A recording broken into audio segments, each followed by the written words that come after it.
Thunder rumbles as rain pours down. A sedan loaded with boxes pulls up to a dilapidated 1930s craftsman house. The weathered facade reveals boarded windows, a sagging porch, and peeling paint. October 1973, as the oil crisis gripped America, sending shockwaves through the nation's economy, another secret was being buried within the walls of an ordinary house in Oak Ridge, one that powerful men would kill to keep hidden 50 years later. Melissa Harper, 8 steps out of the car, determination etched on her face despite obvious exhaustion. Her children, Emma 14 and Jack 10, reluctantly follow. Well, here we are, home sweet home. You're kidding, all right. This place looks like something out of a horror movie. Is it haunted? No ghosts, it's just history. My great-grandmother knew the people who owned this house. That's why we got it so cheap. And that's the only reason we could afford anything after the divorce. They enter the dark house, flashlight beams cutting through shadows. The floorboards creak ominously. Suddenly, a board gives way beneath Emma's foot, causing her to scream. "Mom, my leg's stuck." As Melissa pulls Emma free, something metallic glints in the exposed subfloor. Jack kneels down to retrieve it. "Mom, look at this." A small metal tag with faded lettering, Project Morning Light, Clearance Level Gamma, 1973, and a worn U.S. military insignia. What is that? What Melissa Harper didn't know was that this crumbling house wasn't just a place to start over. It was a doorway to a buried national secret, one that someone was still willing to kill to protect. The real estate listing had described it as a charming vintage craftsman with character. What it should have said was neglected and potentially condemned. The colonial revival-style home with its once grand porch and distinctive columns now sagged like an old man too tired to stand up straight. Paint peeled in long strips exposing weathered wood beneath. Half the windows were boarded up, not for protection, but to hide their broken state. As the thunder rumbled overhead, Melissa Harper tucked the property deed into her coat pocket and forced a smile for her children. The inside will look better. The photos online showed some potential. The photos online were probably from 1950. Is that a treehouse? The beam of Jack's flashlight that illuminated the skeletal structure of what had once been a child's hideaway nestled in a massive oak tree. Even from a distance, it appeared more stable than parts of the main house. Good eye, buddy. Maybe we can fix it up once we've tackled the essentials. Like making sure the house doesn't fall down on us. Exactly like that. The smell hit them first, musty and damp with undercurrents of mildew and decay. The foyer opened to a central staircase that might once have been grand, but now looked treacherous. "I can't believe you made us move here. I'm going to find my room." "Careful on those stairs. The inspector said they might be—" A loud crack interrupted her as Emma's foot broke through a rotted step, her leg disappearing up to the knee in splintered wood. "Mom, is the house eating her?" Melissa rushed forward, pulling Emma free. Splinters had torn her jeans, but thankfully her leg was only scraped. "Are you okay? Are you hurt?" "This place is a death trap. I hate it here. I hate it." 6 months earlier, Melissa sits across from her lawyer pen hovering over divorce papers. "Once you sign, the house goes to him. Are you sure you don't want to fight for it?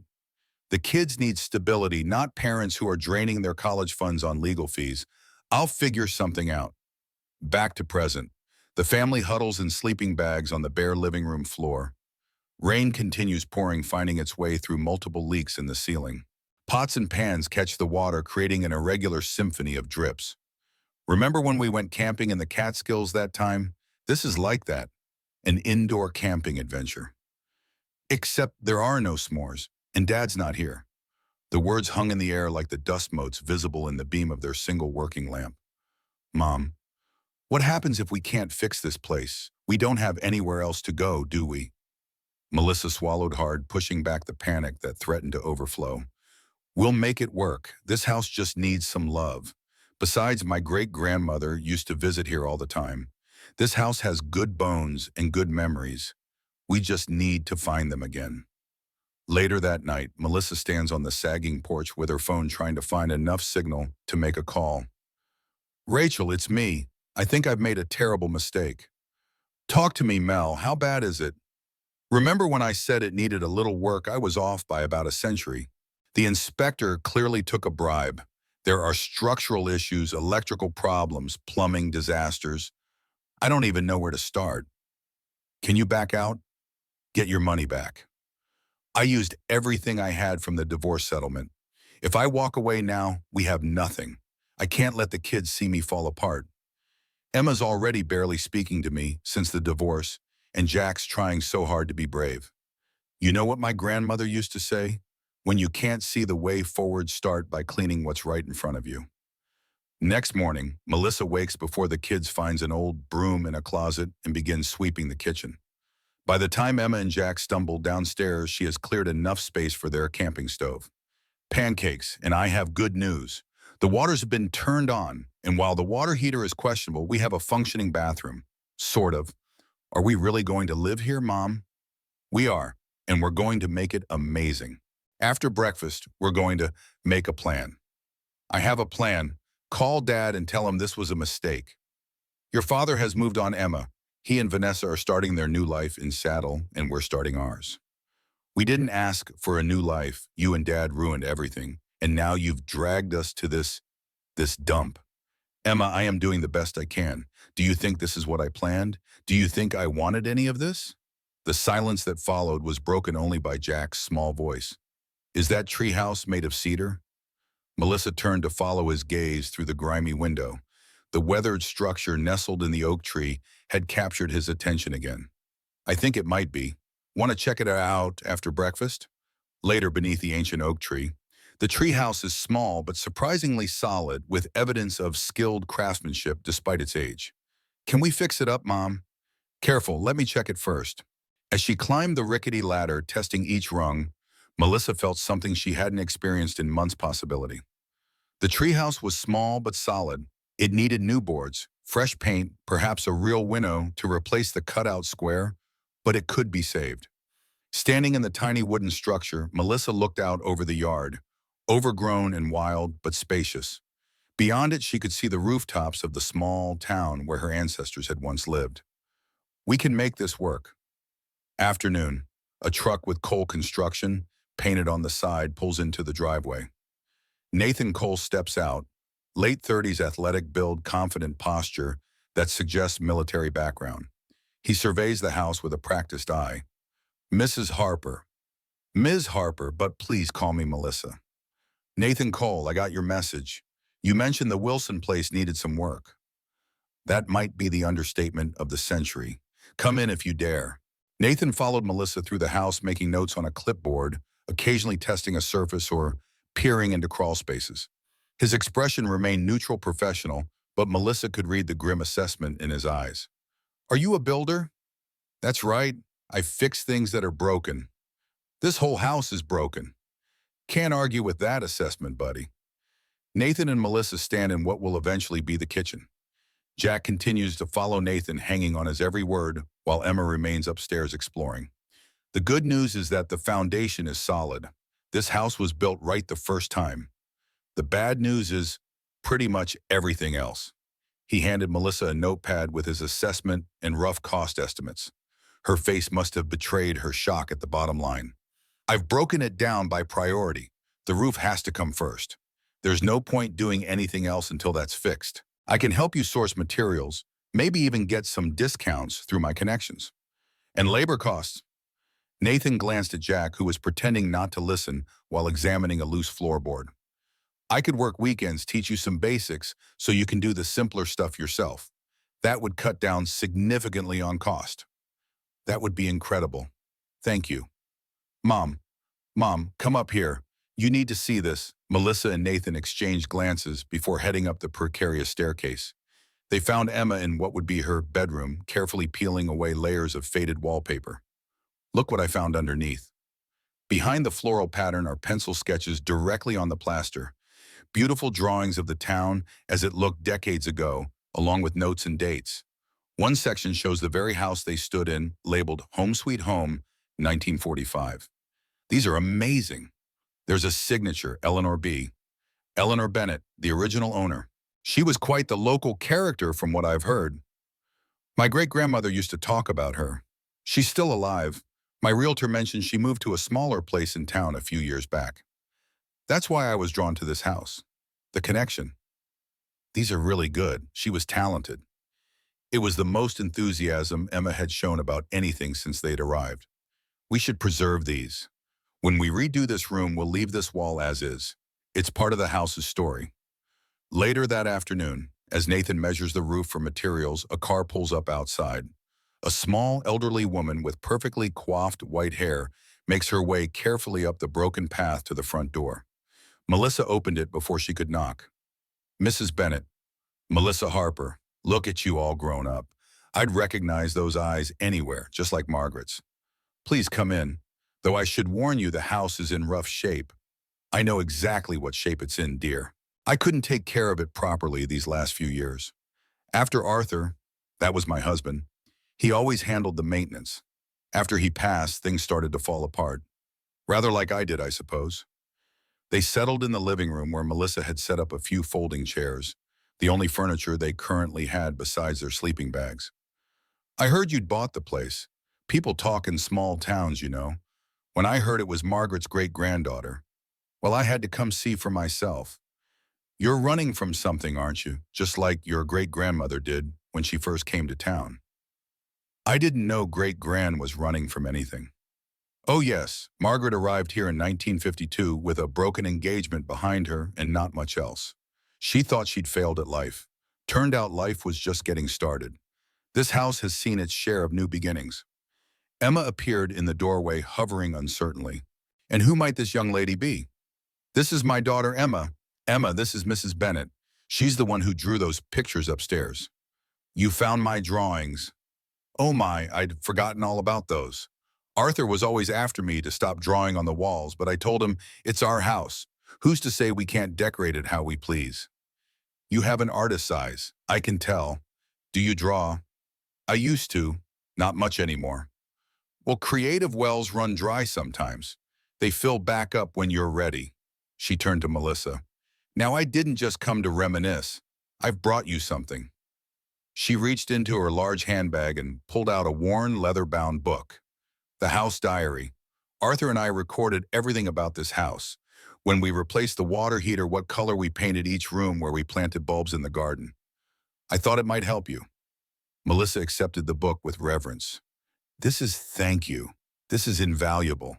You'll find your great-grandmother in there too. She helped us plant the rose garden in '63. And there was the summer of '67 when a tree branch crashed through the upstairs window during a storm, and your great-grandfather helped Arthur repair it. She rose with some difficulty. I should be going, but I'll be back to check on your progress. This old house deserves people who love it back to life. As Melissa walked her to the door, Eleanor paused. It gets better, you know.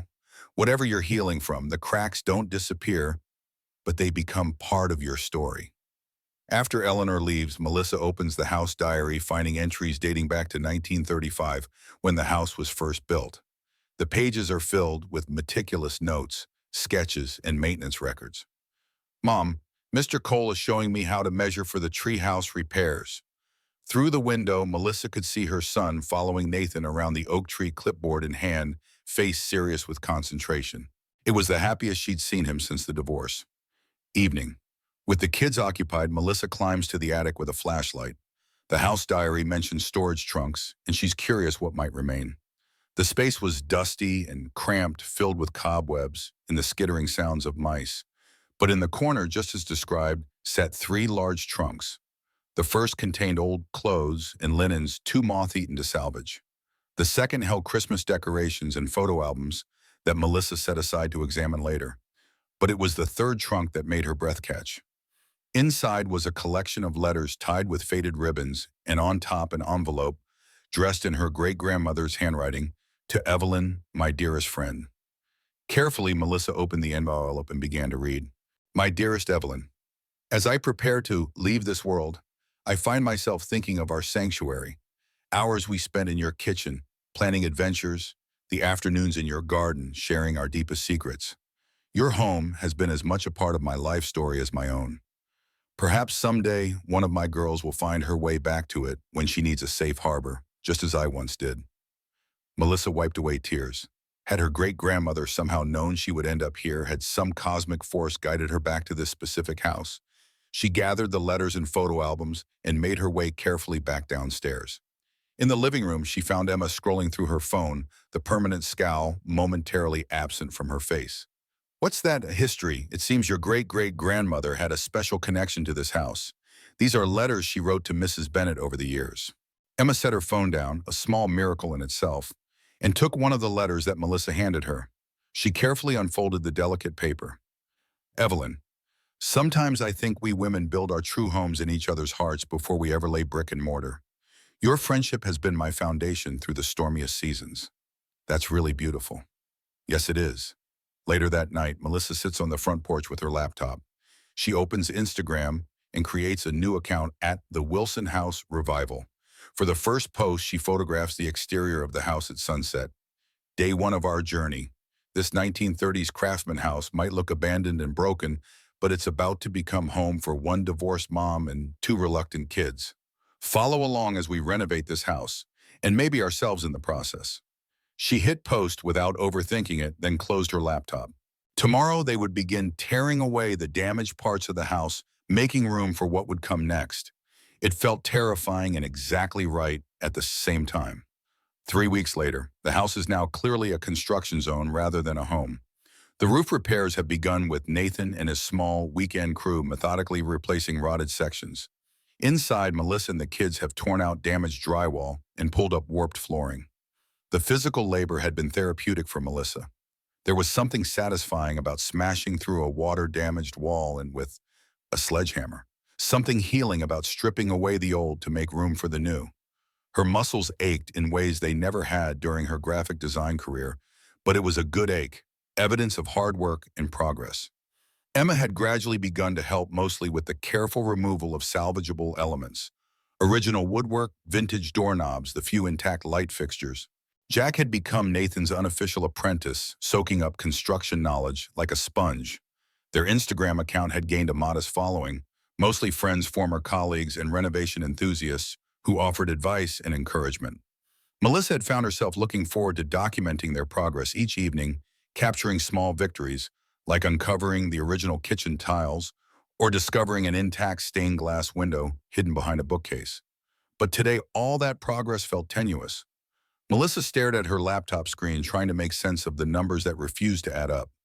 The roof was costing more than estimated. The electrical system was in worse shape than they'd thought. And her freelance graphic design work, the income she was counting on to fund the renovation, had slowed to a trickle. Hey, we finished the north section of the roof. Want to come see? Melissa closed her laptop. Sure. She followed him outside, squinting up at the new shingles gleaming against the October sky. It's looking good. We should finish the rest this week if the weather holds. About that, I may need to stretch out the timeline a bit. Financially, things are a little tight right now. Nathan studied her face. The roof can't wait, Melissa. Not with winter coming. I know. We'll get the roof done. It's just everything after that might need to slow down. I thought I'd have more design projects by now, but it's taking time to rebuild my client base here. What kind of design do you do? Graphic design, logos, websites, branding packages. I was pretty established back in Boston, but starting over in a small town is different. Turns out not many local businesses are looking for a rebrand right now. Nathan nodded thoughtfully. Have you talked to Frank down at the hardware store? His website is straight out of 1998. And my sister owns the new coffee shop on Main. She's been complaining about needing marketing materials.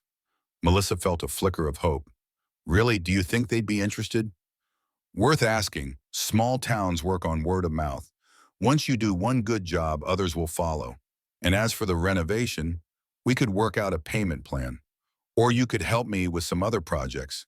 Design work for my contracting business in exchange for labor here. Before Melissa could respond, fat raindrops began to fall. Nathan glanced at the darkening sky.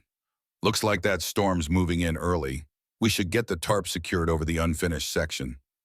They spent the next hour battling increasingly heavy rain and wind, working to protect the exposed portions of the roof. By the time they finished, both were soaked to the skin. You should head home. It's getting bad out there. As if in response, a crack of thunder shook the house, followed by the lights flickering once, twice, then going out completely. Power's out, Mom. Perfect. Just perfect. I'll check the breaker box before I go. Where's your sister? Jack shrugged. Upstairs with her headphones, probably. Melissa made her way carefully up the stairs in the dim light. Emma, we've lost power. No response came from behind Emma's closed door. Melissa knocked, then pushed it open to find the room empty. Frowning, she checked the bathroom and the other bedrooms before returning downstairs. She's not up there. Did she say she was going somewhere? Jack shook his head. I haven't seen her since lunch. A cold feeling settled in Melissa's stomach. Emma? Emma, where are you? Nathan returned from the basement. Breaker's fine. It's a neighborhood outage. But we've got another problem. There's water coming in from somewhere. The basement's starting to flood. Melissa barely registered his words. Emma's missing. She's not in the house. Maybe she's in the treehouse. In this storm. But even as she questioned it, she was already moving toward the back door. It would be just like Emma to retreat to the half-renovated treehouse, heedless of the weather. The three of them ventured into the downpour, calling Emma's name. The treehouse was empty, leaves and rain blowing through its open window frame. Could she have gone to a friend's house? She doesn't have any friends here yet. She's made that abundantly clear. They retreated inside, all of them now drenched. Melissa grabbed her phone, finding it down to 20% battery. I'm calling the police. Just as she was about to dial, the front door burst open and Emma stumbled in, soaking wet and mud-spattered. Emma, where were you? We were worried sick. I just needed to get out. Okay, this house was suffocating me. In the middle of a storm, what were you thinking? I was at the library. I just lost track of time and then it started raining and my phone died. Emma pulled away from Melissa's reach. Stop treating me like I'm a child. You're 14, Emma. You are a child, and you can't just disappear without telling anyone where you're going. Like you told us before you decided to move us to this dump. Like you told us before you and Dad decided to get divorced. Emma's voice cracked. You make all these decisions that ruin our lives, then act like I'm the irresponsible one. Melissa reeled as if she'd been slapped. The accusations stung all the more because part of her feared it was true. Emma, that's not fair to your mom. Stay out of it. You're not part of this family. Emma Taylor, Harper, apologize right now. Why should I? It's the truth. He's just some guy you hired who probably feels sorry for us. Emma stormed past them toward the stairs. I hate this house. I hate this town. And I hate what our family has become. Her bedroom door slammed, the sound reverberating through the half-demolished house. An uncomfortable silence fell, broken only by the steady drip of water from multiple leaks that had sprung up during the storm. I'm sorry about that. Don't be. Teenagers plus divorce plus renovation. That's a lot for anyone to handle. Jack stood awkwardly nearby, eyes wide and worried. Is Emma going to be okay? Melissa put an arm around his shoulders. She will be. We all will. It's just a rough patch. Speaking of rough patches, we should check on that basement flooding before it gets worse. The basement reveals the full extent of the storm's damage. Water is seeping in through the foundation walls and pooling several inches deep on the concrete floor. The ancient water heater stands in the growing puddle, making ominous popping sounds. This isn't good. We need to shut this off before it shorts out completely. As they worked to mitigate the flooding, bringing buckets, towels, and the shop vacuum Nathan had left on site, Melissa felt a crushing weight of defeat pressing down on her. The house seemed to be fighting back against their renovation efforts, revealing new problems faster than they could solve the old ones. By midnight, the storm had finally passed, though the power remained out. Nathan had stayed to help with emergency measures, but the damage was significant. Water had seeped up through the floorboards in several downstairs rooms. The newly exposed wooden subfloor was now warped and stained. We'll assess everything in daylight. It might look better once things dry out. But they both knew he was being optimistic. After he left, Melissa sat alone in the dark kitchen, a battery-powered lantern casting long shadows on the walls. Jack had finally fallen asleep, and Emma remained barricaded in her room. The house creaked and settled around her, water still dripping from somewhere into a pot she'd placed on the floor. She pulled out her phone, now plugged into her laptop for charging, and opened the camera roll. Scrolling back, she found photos from their previous life. The spacious, suburban home with its perfect lawn, the kids smiling at birthday parties, family vacations with her now ex-husband. They looked happy, untroubled. Had it all been an illusion? On impulse, she opened Instagram and began typing, "Tonight our renovation hit rock bottom. Literally, our basement is flooded. The power is out. And my teenage daughter just told me she hates everything about our new life. Sometimes I wonder if I've made a terrible mistake. Is trying to save this old house just another way of avoiding the truth that some things can't be fixed?" Her finger hovered over the post button. Was she really going to share this vulnerability with strangers? With a deep breath, she pressed post, then set the phone aside. Morning arrives with weak sunlight filtering through windows still streaked with yesterday's rain. Melissa has fallen asleep at the kitchen table, her neck stiff and aching. The power is still out and the house feels damp and colder than before. She made her way to the basement stairs, dreading what she would find. The water level had receded slightly, but left behind a layer of silt and debris. The water heater was definitely dead, another major expense she hadn't budgeted for. As she stood surveying the damage, footsteps approached behind her. Is it bad? All the anger from the previous night drained away. Melissa turned to find her daughter standing on the stairs looking small and uncertain in her oversized sweater. It's not great, but it's fixable. Emma nodded, coming to stand beside her mother. I'm sorry about last night. I shouldn't have said those things. Some of what you said was true. I did make decisions that affected your life without giving you much choice. You didn't choose the divorce, though, did you? Dad did, because of her. Melissa hesitated. She'd been careful not to vilify her ex-husband to the children, even when his affair with his much younger colleague had been the catalyst for their split. Relationships are complicated, Emma, but no, I didn't choose for our family to break up. Oma leaned against her mother slightly. I don't really hate it here. Not all of it, anyway. No? What parts don't you hate? The drawings on my wall, Mrs. Bennett, the way you can see so many stars at night. The treehouse has potential too, I guess. It wasn't much, but it felt like a significant peace offering. What are we going to do about all this? First, we're going to have breakfast, then we're going to make a list, and then we're going to figure it out one problem at a time. As they turned to head back upstairs, Melissa's phone buzzed with a notification. She glanced down to see dozens of responses to her late-night Instagram post. Messages of encouragement, advice about flood damage, and even offers of help from local followers who recognized the Bennett house. One comment in particular caught her eye. Every renovation has a moment when you want to give up. That's usually right before the breakthrough. Hang in there. Eleanor B. Mrs. Bennett was on Instagram. Melissa hadn't even known the elderly woman owned a computer. The simple message brought tears to her eyes, not of despair this time, but of gratitude. Perhaps they weren't as alone in this as she'd feared. What is it? Melissa showed her the phone. It seems we have more support than I realized. Afternoon, the extent of the storm damage has become clear in the harsh light of day. Beyond the basement flooding, a section of the newly repaired roof has been compromised. Several windows are leaking and the yard has turned into a muddy swamp. The power remains out with the electric company estimating restoration by evening. Melissa sat at the kitchen table, calculator in hand, trying to figure out how to stretch their limited budget to cover these new disasters. No matter how she juggled the numbers, they came up short. A knock at the door interrupted her calculations. She opened it to find Nathan, and behind him, a small group of people she didn't recognize. Hope you don't mind the company. Word got around town about the storm damage. These folks wanted to help. A middle-aged woman stepped forward. I'm Linda from the hardware store, Frank's wife. We brought some fans to help dry things out once the power's back. She gestured to a truck parked in the driveway loaded with equipment.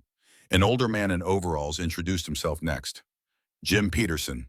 I do plumbing work and these young fellas get stumped. Thought I'd take a look at your water heater situation. One by one, the neighbors introduced themselves. A retired contractor, a landscape designer, a high school shop teacher. People Melissa had never met but who had seen her Instagram posts or heard about the Bennett house renovation through town gossip. You don't have to do this. Sure we do. That's how small towns work. You'll do the same for someone else someday. As the impromptu work crew dispersed throughout the house, Melissa caught Nathan's eye. Did you organize this? He shook his head. Can't take credit. Mrs. Bennett called me this morning. Said she'd been following your Instagram and thought the house needed all hands on deck today. He smiled and something warm unfurled in Melissa's chest. Throughout the day, more people arrived bringing tools, expertise, and food. Jack emerged from his initial shyness to proudly show visitors the treehouse renovation plans he had been working on. Even Emma ventured downstairs, eventually helping a local art teacher sort through salvageable materials from the basement. By evening, the power had been restored. Industrial fans were drying out the worst affected areas. The dead water heater had been removed and the leaking windows temporarily sealed. What had seemed like an insurmountable disaster that morning now felt manageable. As the last of the helpers departed, promising to return the following weekend, Melissa stood on the porch watching the sunset. The house behind her hummed with the sound of fans and dehumidifiers, evidence of damage but also of renewal.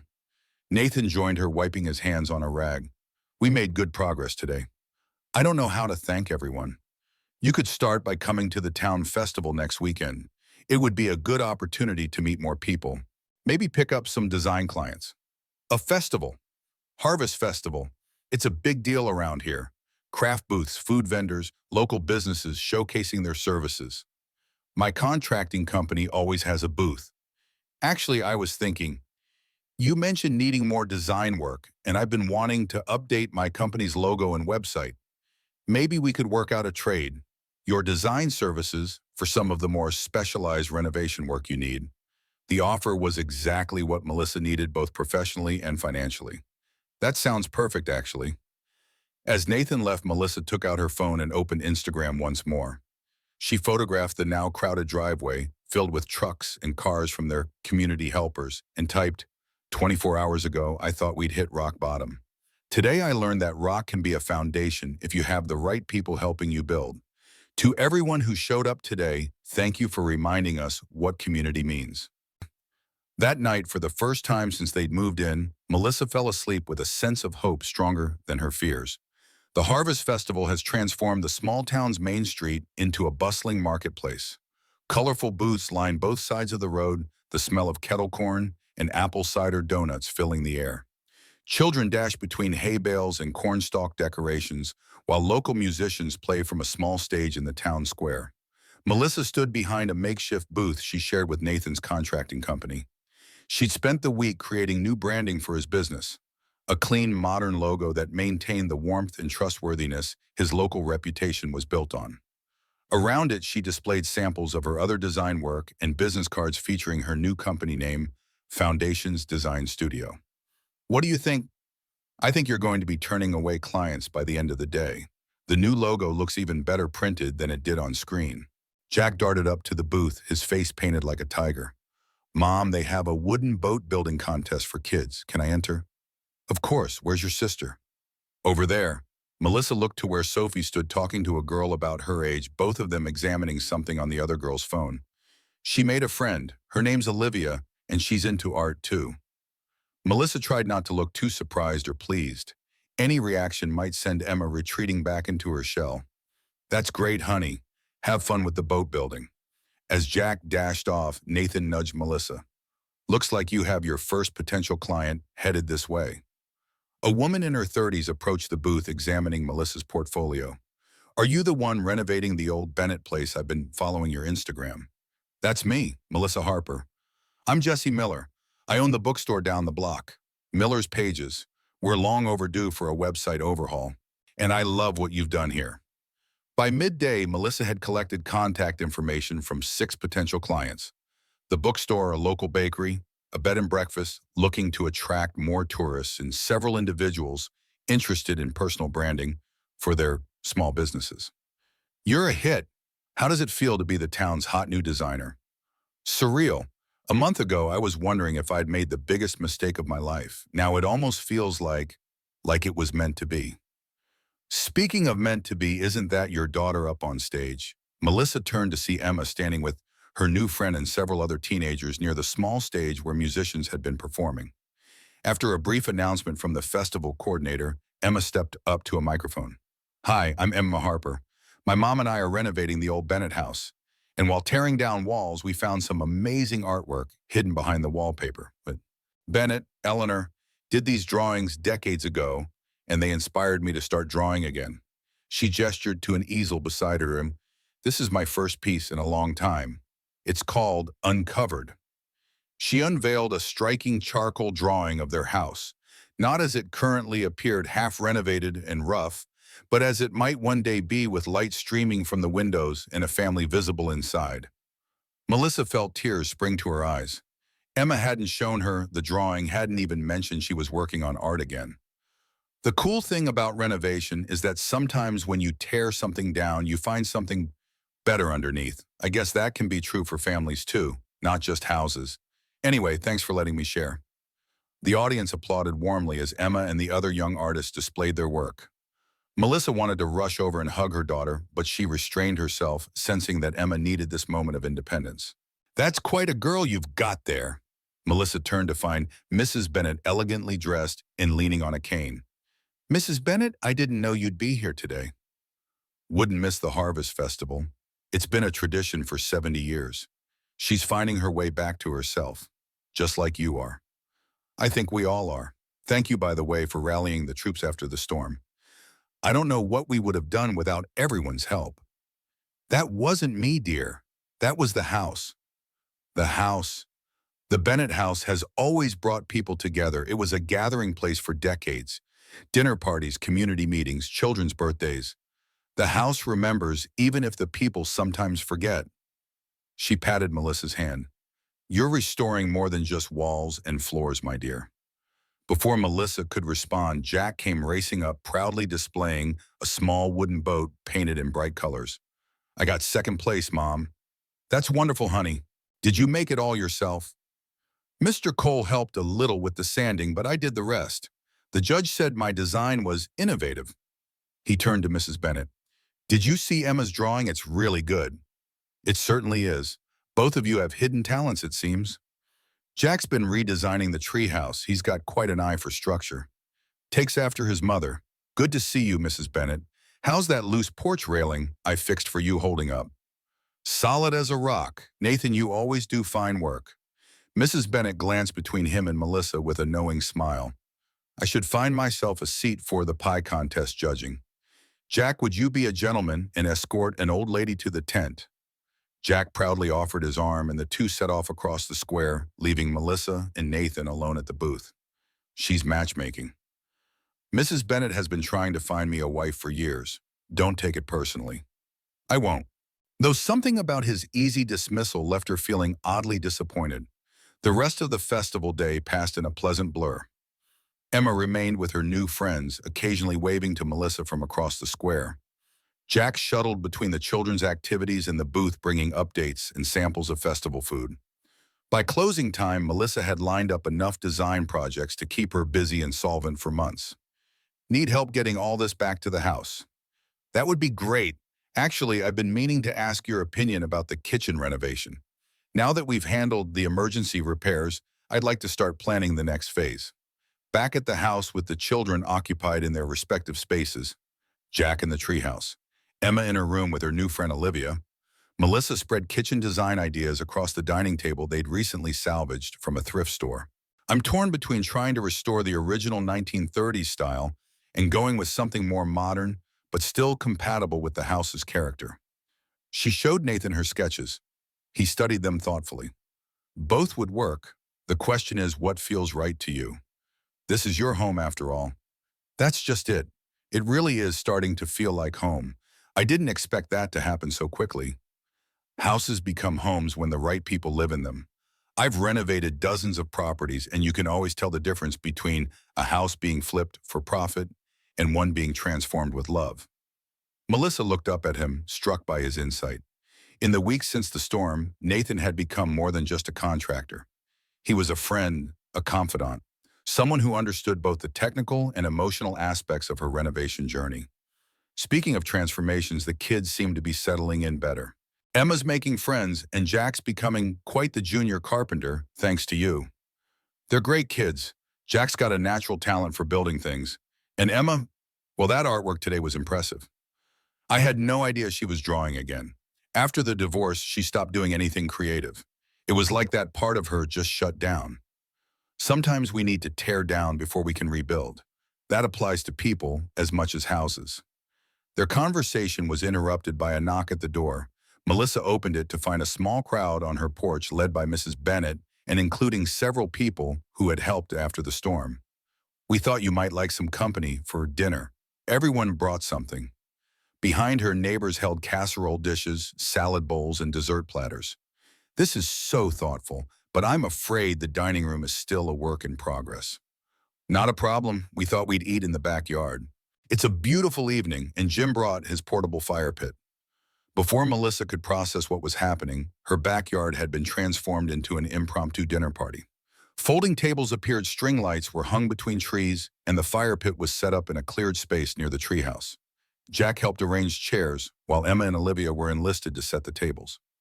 Nathan organized a makeshift outdoor serving area on the back porch. Within 30 minutes, it felt as though Melissa had planned this gathering herself.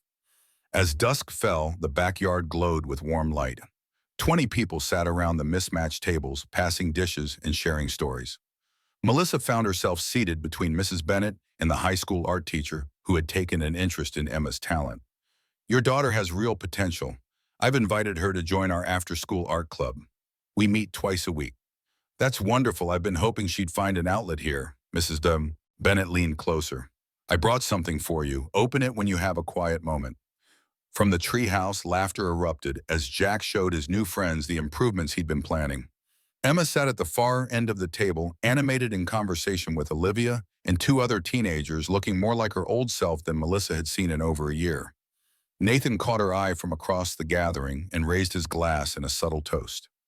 Melissa returned the gesture, feeling a warmth that had nothing to do with the fire pit.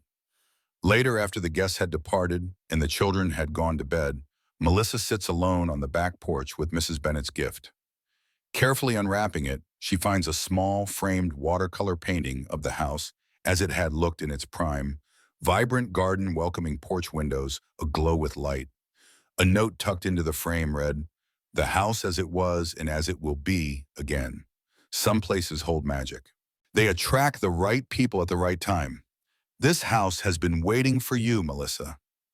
Eleanor, as she held the painting in her lap, looking out at the yard, now returned to darkness, but still holding the echoes of laughter and conversation from earlier. Melissa's fingers brushed against something metallic that had fallen from the wrapping paper. She picked it up, turning it over in her palm.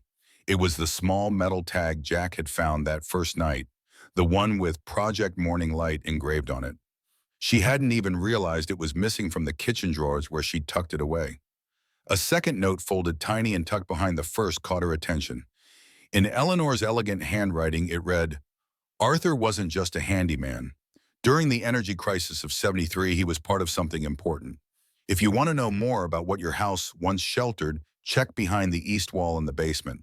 But be careful who you tell. Some secrets weren't meant to stay buried forever." Melissa stared at the note, then at the military insignia on the metal tag, feeling the first stirrings of something much bigger than a home renovation project. For the first time since the divorce, she felt truly at peace with her decision to start over in this place, and intrigued by what mysteries it might still hold. The following morning, Melissa sat at the kitchen table staring at Eleanor's cryptic note. Project Morning Light, the military insignia, the warning about secrets that weren't meant to stay buried. It sounded like something from a Cold War thriller, not something connected to a quaint small-town renovation project. Jack bounded into the kitchen, already dressed in work clothes that matched Nathan's signature style. Jeans, flannel shirt, work boots. The boots were still 2 sizes too big, but he'd stuffed the toes with newspaper. "Are we working on the treehouse today, Mr. Cole said he'd show me how to use the circular saw." "A supervision," Melissa clarified, "and only after we tackle the basement. That flooding did more damage than I initially thought." Emma appeared in the doorway, hair wet from the shower, looking more refreshed than she had in weeks. Mrs. Bennett's friend called. She's the town librarian. She said they have archives that might have information about the house, historical records and stuff. "Did she mention anything about a Project Morning Light?" "No, should she have?" Melissa tucked the note into her pocket. "Just curious. It was something on that metal tag Jack found." "Are we going to the library then?" "Not today. We need to focus on the basement first. Nathan's bringing a dehumidifier, and we need to clear out everything that got water damage." By mid-morning, the basement resembled a war zone. Soaked cardboard boxes, moldy furniture, and waterlogged insulation were piled near the stairs, ready to be carried out to the dumpster Nathan had arranged for. The concrete floor was slick with muddy water that continued to seep in from one corner. The water table is unusually high this year, Nathan explained, kneeling to examine the eastern wall where the leak seemed worst. This wall is showing more seepage than it should given the foundation's condition. He ran his hand along the concrete, stopping at a section that looked slightly different from the rest. Newer perhaps, or at least more recently patched. This is interesting. This section of the wall has been repaired. Recently too, I'd guess within the last 20 years. Melissa remembered Eleanor's note. Check behind the east wall in the basement. She glanced at Emma and Jack, both busy sorting through salvageable items on the other side of the room. Could there be something behind it? Nathan looked at her curiously. Like what? I don't know, a hidden room, a storage space. Eleanor left me a note last night. She mentioned something about checking behind the east wall. Nathan's expression shifted subtly. Professional interest, yes, but something else too. Caution, perhaps. It's possible. These old houses sometimes have sealed-off coal chutes or storage areas. Let me get a closer look. He retrieved a heavy-duty flashlight from his tool belt and shone it along the seam where the patched section met the original concrete. His fingers probed the edge, finding a slight depression. There's definitely something here, a seam that shouldn't exist. This part of the wall was added later, not part of the original foundation. Can we open it? Nathan hesitated. We can, but I want to be careful. If this is a sealed room, there could be issues with air quality, structural stability. Let me get some equipment from my truck. While Nathan went upstairs, Melissa studied the wall more closely. Now that he'd pointed it out, the difference was obvious. This section was smoother with fewer of the small pits and irregularities that marked the rest of the basement walls. Emma joined her, wrinkling her nose at the musty smell. What are you looking at? Nathan thinks there might be a sealed room behind this wall. Like in those horror movies where they find a body. Let's hope not. Nathan returned with a small device that looked like a stud finder, but more sophisticated. Thermal imager, he explained, running it slowly across the wall. It can detect temperature differences that might indicate a void behind the concrete. The device's small screen showed the wall in blues and greens, but as Nathan moved it across the patch section, the color shifted to cooler purples. There's definitely a space back there, cooler than the surrounding area. Jack had wandered over, eyes wide with excitement. A secret room, like a pirate's treasure cave. More like a coal chute or old utility space, Nathan said, though his tone lacked conviction.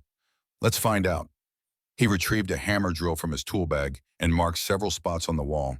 Stand back, everyone. This will be dusty. The drill whined as it bit into the concrete, sending up plumes of gray dust. Nathan worked methodically, creating a perimeter of holes around a section about 3 feet square.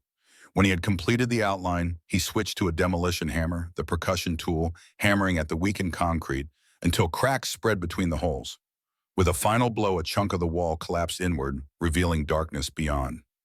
Cool, dry air wafted out, carrying a metallic scent unlike the musty dampness of the rest of the basement. Nathan played his flashlight through the opening.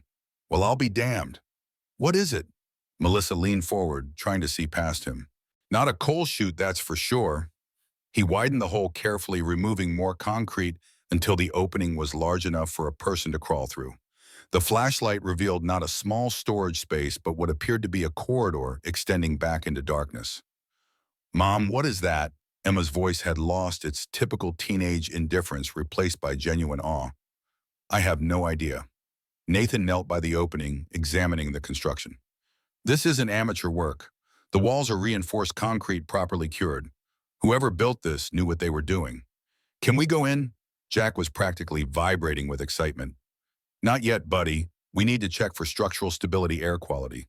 This space has been sealed for who knows how long. Nathan disappeared upstairs again, returning with an air quality monitor and a more powerful flashlight. He extended the monitor through the opening, checking the readings. Oxygen levels normal, no carbon monoxide, no methane. Air's stale but breathable. He shone the flashlight down the corridor. It looks like it extends about 20 feet, then turns. I can't see what's around the corner. I'm going in, Melissa decided. I should go first, Nathan countered. We don't know what's back there or how stable it is. It's my house. Nathan studied her face, then nodded. Fair enough, but I'm right behind you. We're coming too, Emma insisted. No, you and Jack stay here until we know it's safe. Emma looked ready to argue but subsided when she saw Melissa's expression. This wasn't negotiable. Melissa knelt by the opening flashlight in hand. The hole was awkward to navigate, but she managed to squeeze through Nathan following close behind. Once inside, they could stand comfortably. The corridor ceiling was a good 7 feet high, the passage about 4 feet wide. The walls were smooth concrete, the floor level and dry. It didn't look like a makeshift addition, but a professionally constructed space. Their flashlights revealed thick cables running along the ceiling, long dead, and what appeared to be air vents covered in decades of dust. This is military-grade construction, Nathan said quietly, running his hand along one wall. Reminds me of some of the secure facilities I've seen. You were military. Melissa hadn't known this. Navy, 8 years. Spent most of it on base security for sensitive installations.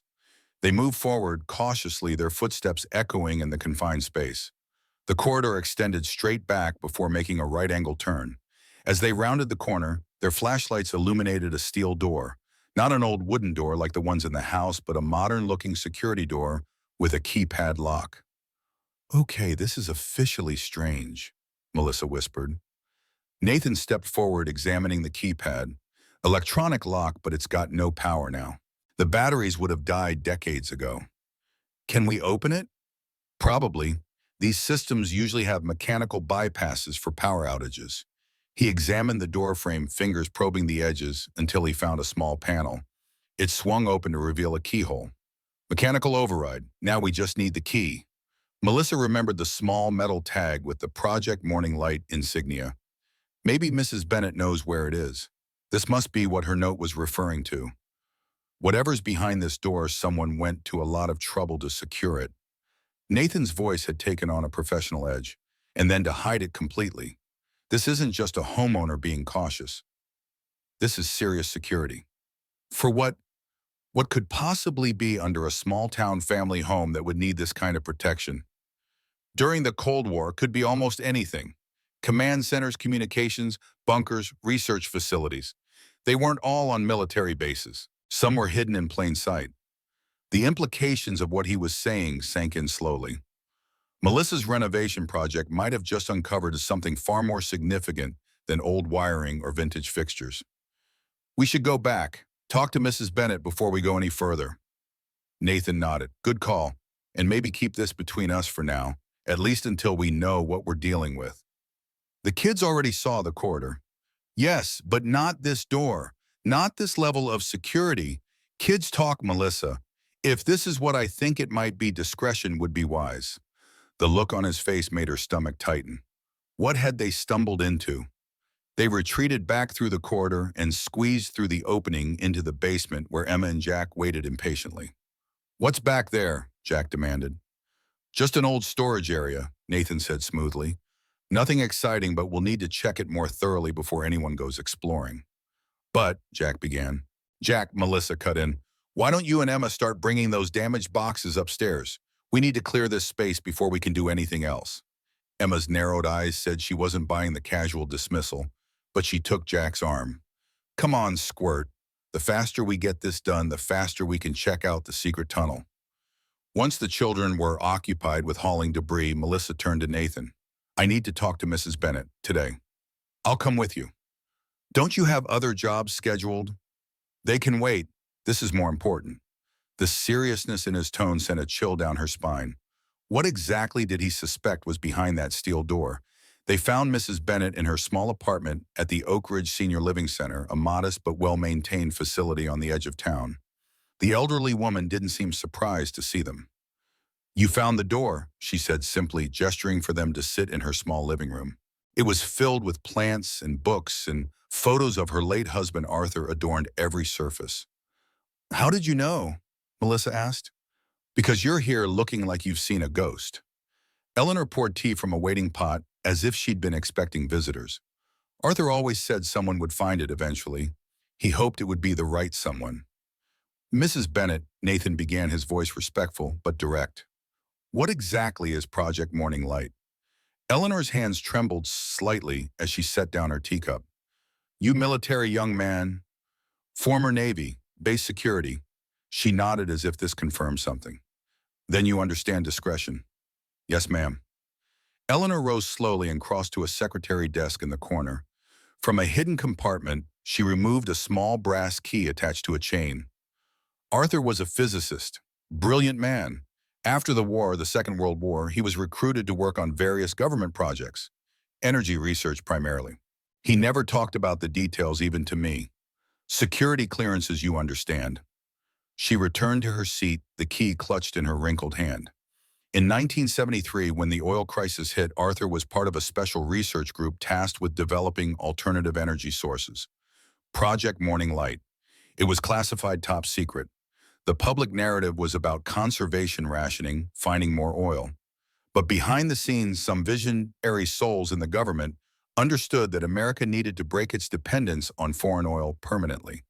And they put a research facility under your house. Melissa couldn't keep the disbelief from her voice. Not exactly. The facility was built first during the early Cold War years. A communications bunker, I believe, though Arthur never confirmed it. When it was decommissioned in the late 60s, Arthur arranged to purchase the property above it. Our house. He saw an opportunity. For what? Nathan asked. To continue his research privately. You see, Project Morning Light made a breakthrough, a significant one. Arthur's team developed a solar energy collection and storage system far beyond anything else available at the time, something that could have revolutionized American energy independence. If that's true, why haven't we heard of it? Melissa asked. Why aren't we all using this technology? Eleanor's face darkened. Politics, money, the same reasons progress is always stifled. By 1974, the immediate crisis was easing. The oil companies had regained their influence in Washington. Suddenly, funding for alternative energy research dried up. Projects were shuttered, research buried. Arthur was ordered to destroy his prototypes and surrender all his research. But he didn't, Nathan guessed. Arthur believed in his work. He believed America would need it someday when the next crisis hit. So he brought it here to the one place he controlled completely. He sealed it away, hoping that someday when the political climate changed, it could be brought to light. She held out the key to Melissa. He would have wanted you to have this. The daughter of Margaret's granddaughter. It seems fitting somehow. Melissa took the key, feeling its weight, literal and figurative. What exactly will we find behind that door? Arthur's legacy, his life's work, a solution that came too early for a problem that never went away. Eleanor's eyes were bright with unshed tears. He died believing he had failed, that his work would never see the light of day. Perhaps you can prove him wrong. As they drove back to the house, the brass key safe in Melissa's pocket, Nathan remained unusually quiet. You don't believe her story, Melissa finally said. It's not that, it's just, if she's right, if Arthur Bennett really did develop revolutionary solar technology in the 70s and hid it away, that's not just historically significant. That's potentially valuable, extremely valuable. You think that's why she gave us the key for money? No, Mrs. Bennett doesn't strike me as motivated by profit, but others might be. Technology like that, even if it's 50 years old, could be worth millions to the right people, or it could be worth suppressing to the wrong ones. Melissa hadn't considered this angle. You think we could be in danger? Probably not. It's been buried for decades. No one's coming after it now, but still discretion would be wise until we know exactly what we're dealing with. When they returned to the house, Emma and Jack had finished clearing the water-damaged items from the basement. They had also, Melissa noted with a mix of exasperation and admiration, enlarged the opening to the hidden corridor considerably. We didn't go in, Emma assured her quickly, but the hole was kind of a mess, so we cleaned it up. Made it easier to access. We found something cool too, but Jack added, holding up what appeared to be an old ID badge, the plastic yellowed with age. The photo showed a younger Arthur Bennett, his name and the Project Morning Light insignia clearly visible. Where did you find that? Nathan asked sharply. It was stuck in the concrete around the hole. I think it got mixed in when they sealed it up. Nathan took the badge, examining it closely. Department of Energy, high-level clearance. Are you going back in there? Emma asked. To the tunnel. Melissa exchanged glances with Nathan. There was no point hiding it now. The kids were too invested, too curious. Yes, we are, but you two are staying upstairs. Mom. That's final, Emma. We don't know what's down there or if it's safe. It's just an old storage room, Mama countered. That's what Mr. Cole said. I was wrong, Nathan admitted. It's more than that. And until we know exactly what we're dealing with, you and Jack need to stay up here. Something in his tone must have convinced Emma because she didn't argue further. Instead, she gave her mother a searching look. This is about that Project Morning Light thing, isn't it? The thing on the metal tag. Yes, Melissa said simply. We're going to find out what it was. And then you'll tell us. If it's appropriate, yes. This answer didn't satisfy Emma, but she nodded reluctantly. Fine, come on, Jack. Let's go work on the treehouse plans. Once the children were upstairs, Melissa and Nathan gathered supplies, powerful flashlights, the air quality monitor, basic tools, and Melissa's phone for photos. Ready? Nathan asked as they stood before the enlarged opening to the corridor. Melissa patted her pocket, feeling the brass key. As I'll ever be. The corridor seemed different this time, less mysterious, more purposeful. The concrete walls, the cables overhead, the ventilation system, all of it spoke of careful planning and significant resources. This was no amateur bunker, but a professional installation. They reached the steel door and Melissa withdrew the key. It fit perfectly into the override lock. With a deep breath, she turned it, feeling the mechanism release with a solid click. Nathan helped her push the heavy door open, its hinges protesting after decades of disuse. The room beyond was pitch black, their flashlights cutting narrow beams through the darkness. As they stepped inside, motion sensors must have detected their presence. Emergency lighting flickered to life, bathing the space in a dim glow. Backup power system, Nathan murmured. Must be batteries charged by something else. The room was larger than Melissa had expected, perhaps 30 feet square. It resembled a laboratory or research space with workbenches along the walls, filing cabinets, and what appeared to be specialized equipment draped in protective covers. A thick layer of dust covered everything undisturbed for decades. This is incredible, Melissa whispered, moving deeper into the room. It's like a time capsule. Nathan was examining the emergency lighting. These are running on some kind of alternative power source. They shouldn't be functional after all this time, not on standard batteries. Solar, Melissa suggested, remembering Eleanor's story. Maybe, but how would solar panels work in a sealed underground room? They moved carefully through the space, documenting what they found. Filing cabinets filled with technical documents. Workbenches with half-completed projects still laid out as if the researchers had just stepped away for lunch. Bookshelves lined with technical manuals and scientific journals from the early 70s. And at the center of the room, covered by a heavy tarp, stood what appeared to be the main focus of the laboratory, a large cylindrical device connected to smaller components by a web of cables and tubes. What do you think it is? Melissa asked, reaching for the tarp. Careful, Nathan cautioned. Let me check for hazards first. He scanned the device with the air quality monitor, checking for radiation or chemical leaks. When it registered nothing dangerous, he nodded. Together, they carefully removed the tarp. The device beneath was unlike anything Melissa had seen before. The central cylinder, about the size of a water heater, was made of a metallic material that still gleamed despite the years. Around its base sat what appeared to be storage units, sleek, streamlined objects that reminded Melissa of modern power banks for electronics, but much larger. It's a solar collection and storage system, Nathan said, his voice filled with wonder, but like nothing I've ever seen before. He pointed to various components, explaining as best he could. This central unit must be the processor or converter.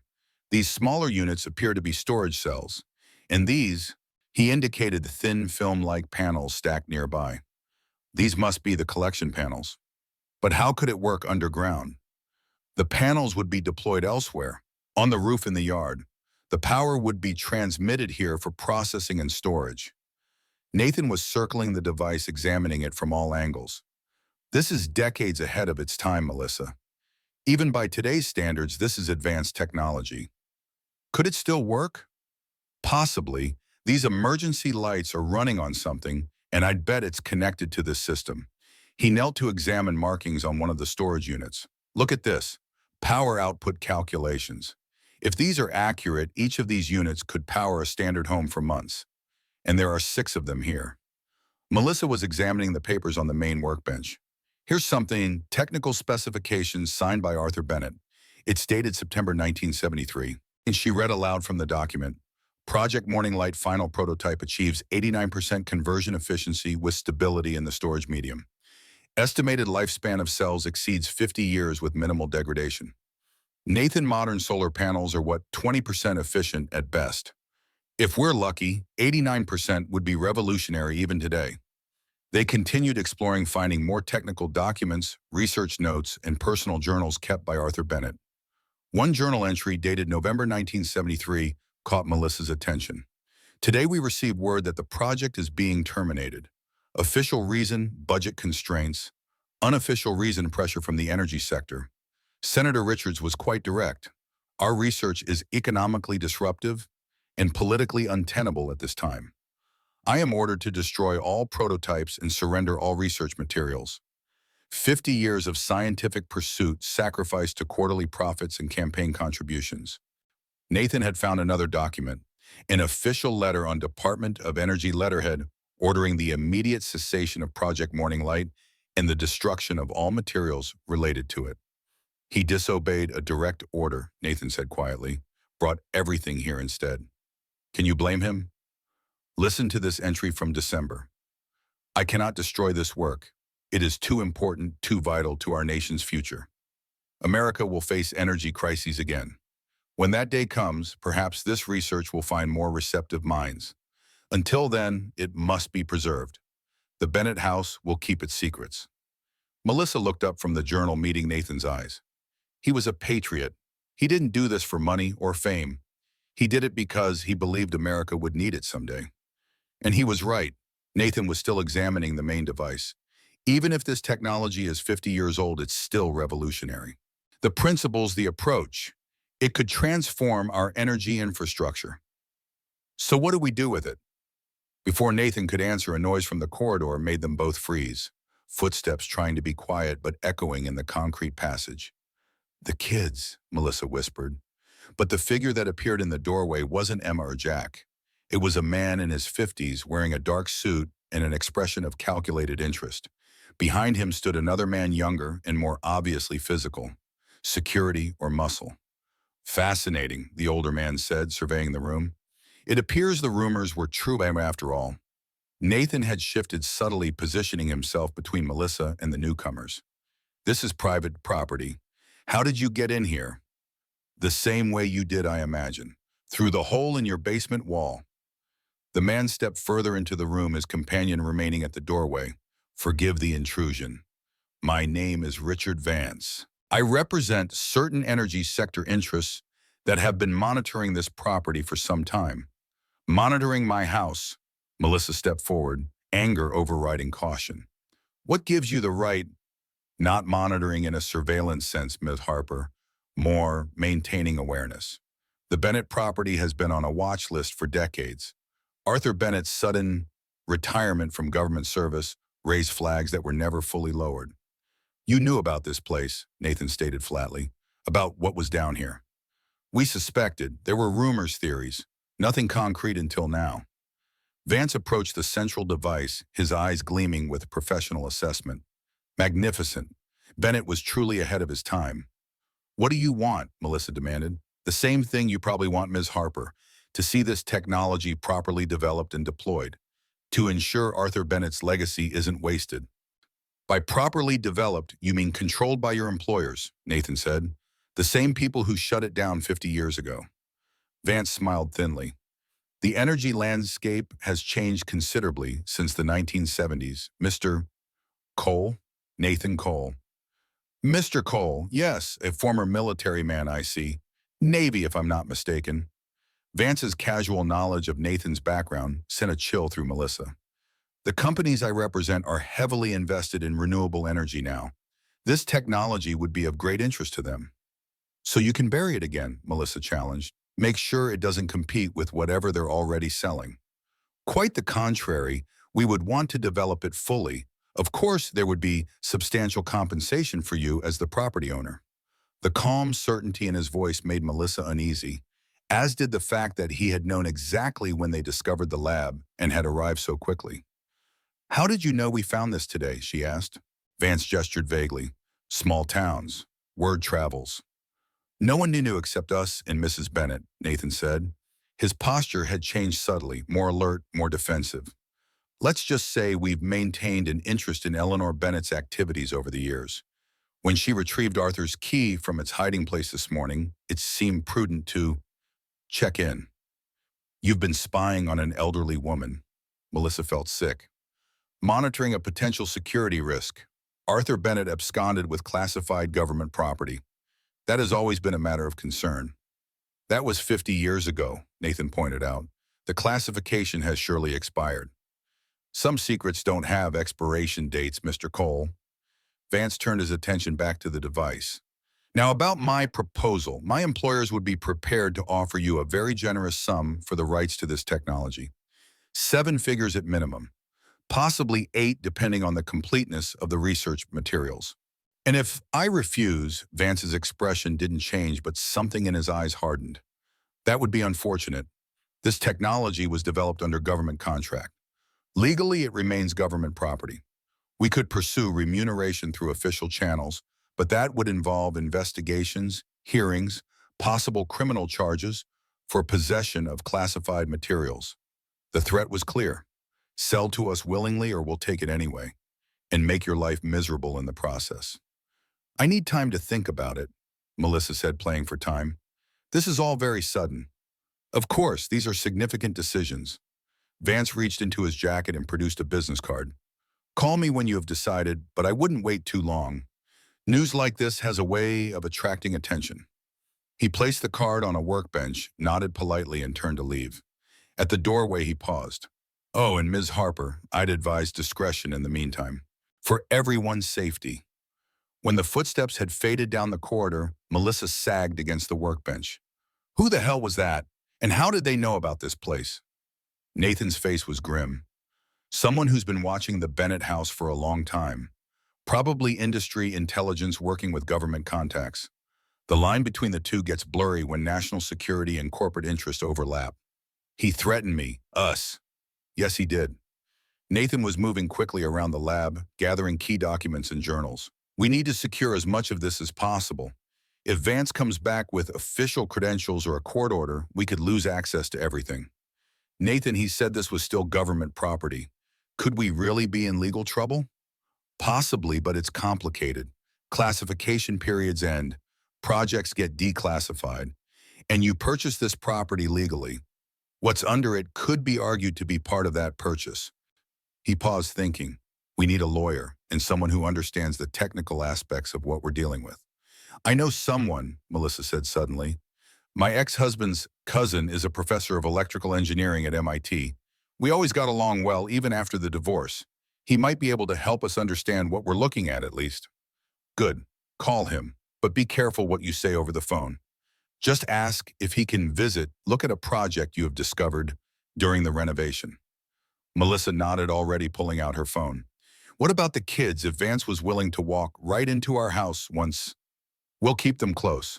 No more leaving them alone here until we figure this out. They gathered what seemed like the most important documents and prepared to leave the lab. As they reached the door, Nathan paused, looking back at the central device. Whatever happens, Melissa, this is something important. Something that could make a difference. Arthur Bennett didn't preserve it for profit. He did it because he believed it was the right thing to do. And what do you think we should do with it? Nathan considered the question carefully. I think we should honor his intention. Find a way to bring this technology to light in a way that can't be controlled or suppressed by any single entity. But first, we need to understand exactly what we're dealing with. As they made their way back through the corridor, Melissa's mind was racing. What had started as a simple home renovation had suddenly become something far more complex and potentially dangerous. Arthur Bennett's secret was now hers to protect or reveal. And based on Richard Vance's visit, powerful interests were already circling. They emerged from the basement and to find Emma and Jack in the kitchen, wide-eyed and nervous. There were men here, Emma said immediately. They said they were from the Historical Society, but they didn't look right.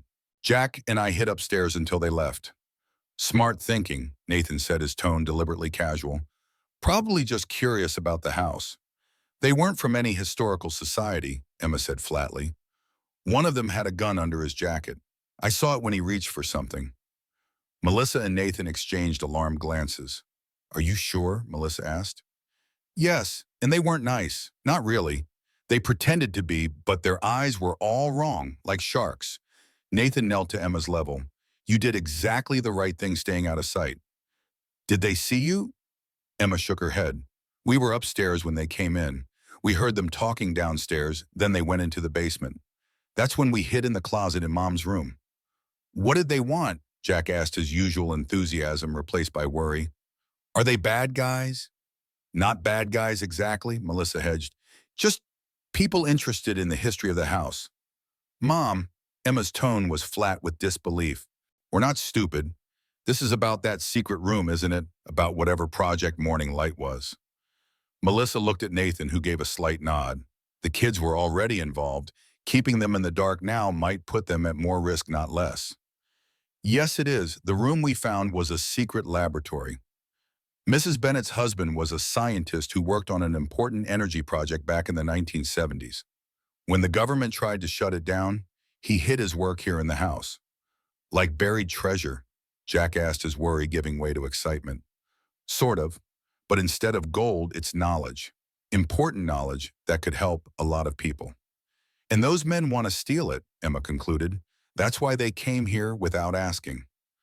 They represent people who would prefer to control the discovery, Nathan explained carefully.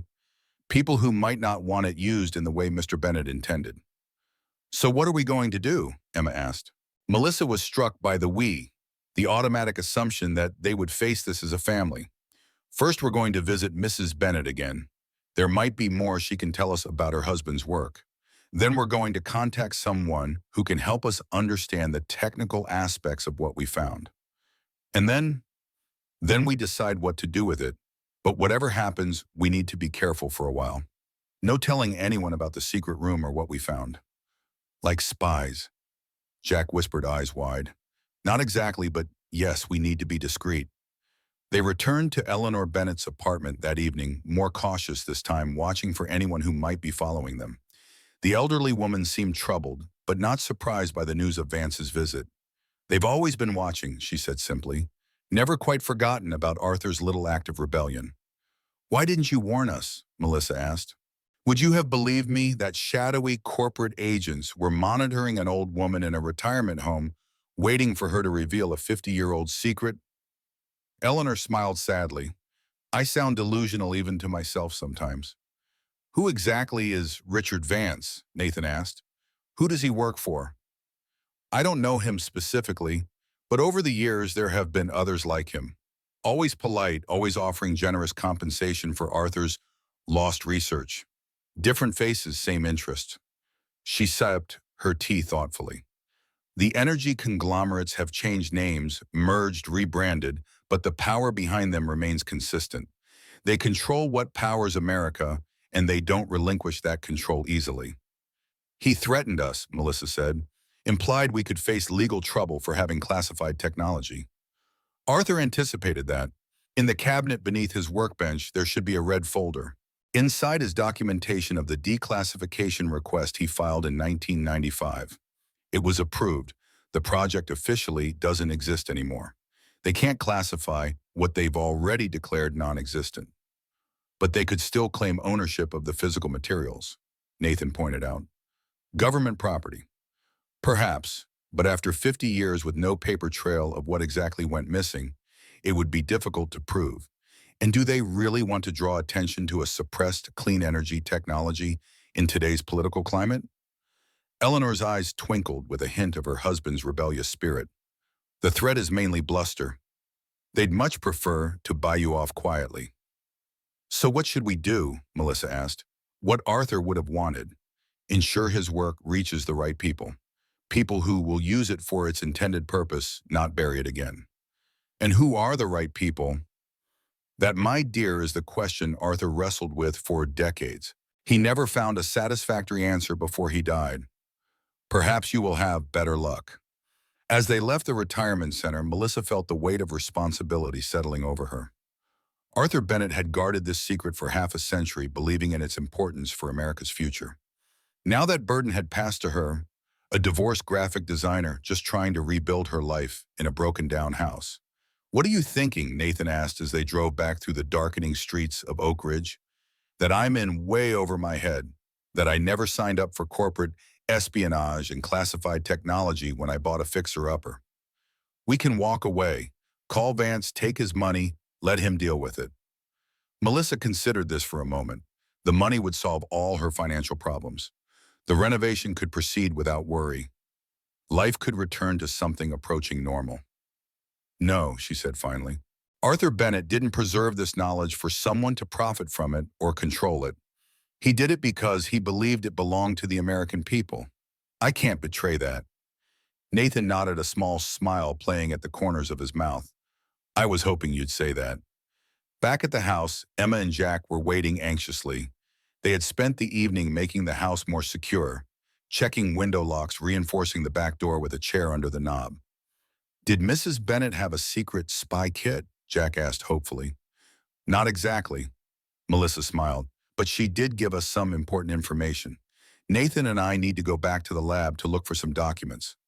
"We're coming too," Emma said immediately. "No more leaving us out. We're part of this now." Melissa started to object, then reconsidered. After Vance's visit, maybe keeping the kids close was safer than leaving them alone upstairs. "Okay, but you stay right with us. And no touching anything without permission." The four of them descended to the basement and entered the secret corridor, Jack vibrating with excitement, Emma trying to maintain her teenage nonchalance but clearly fascinated. "It looks like a movie set," she whispered as they entered the laboratory. Nathan went directly to the cabinet Eleanor had mentioned, finding the red folder exactly where she'd said it would be.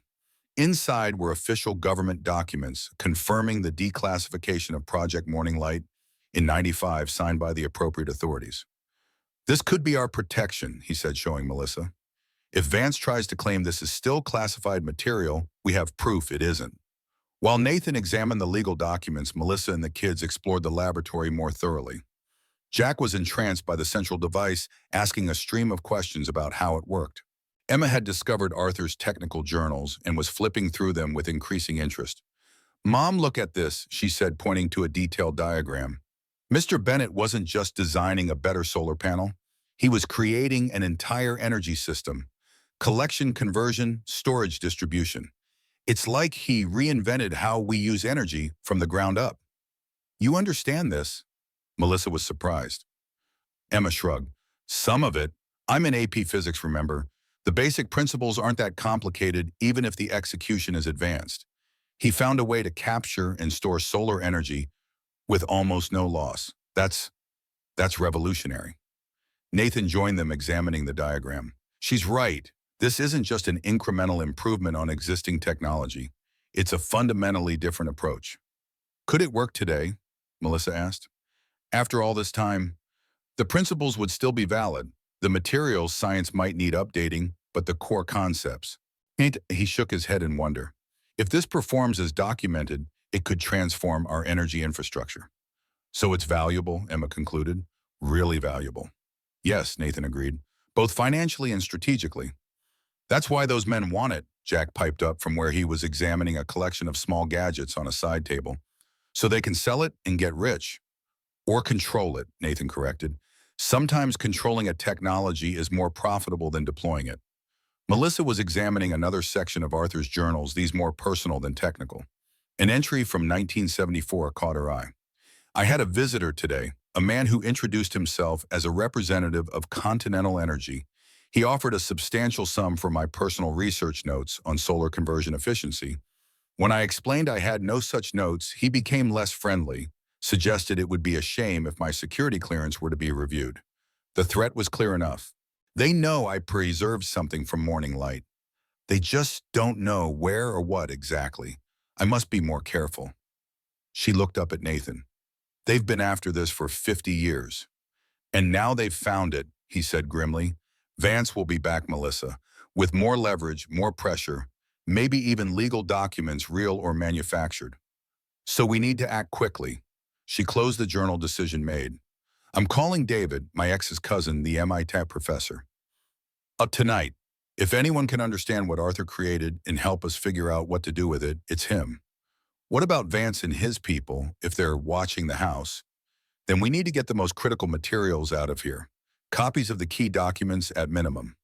They spent the next hour photographing Arthur's technical journals, the diagrams of the central device, and the critical research findings.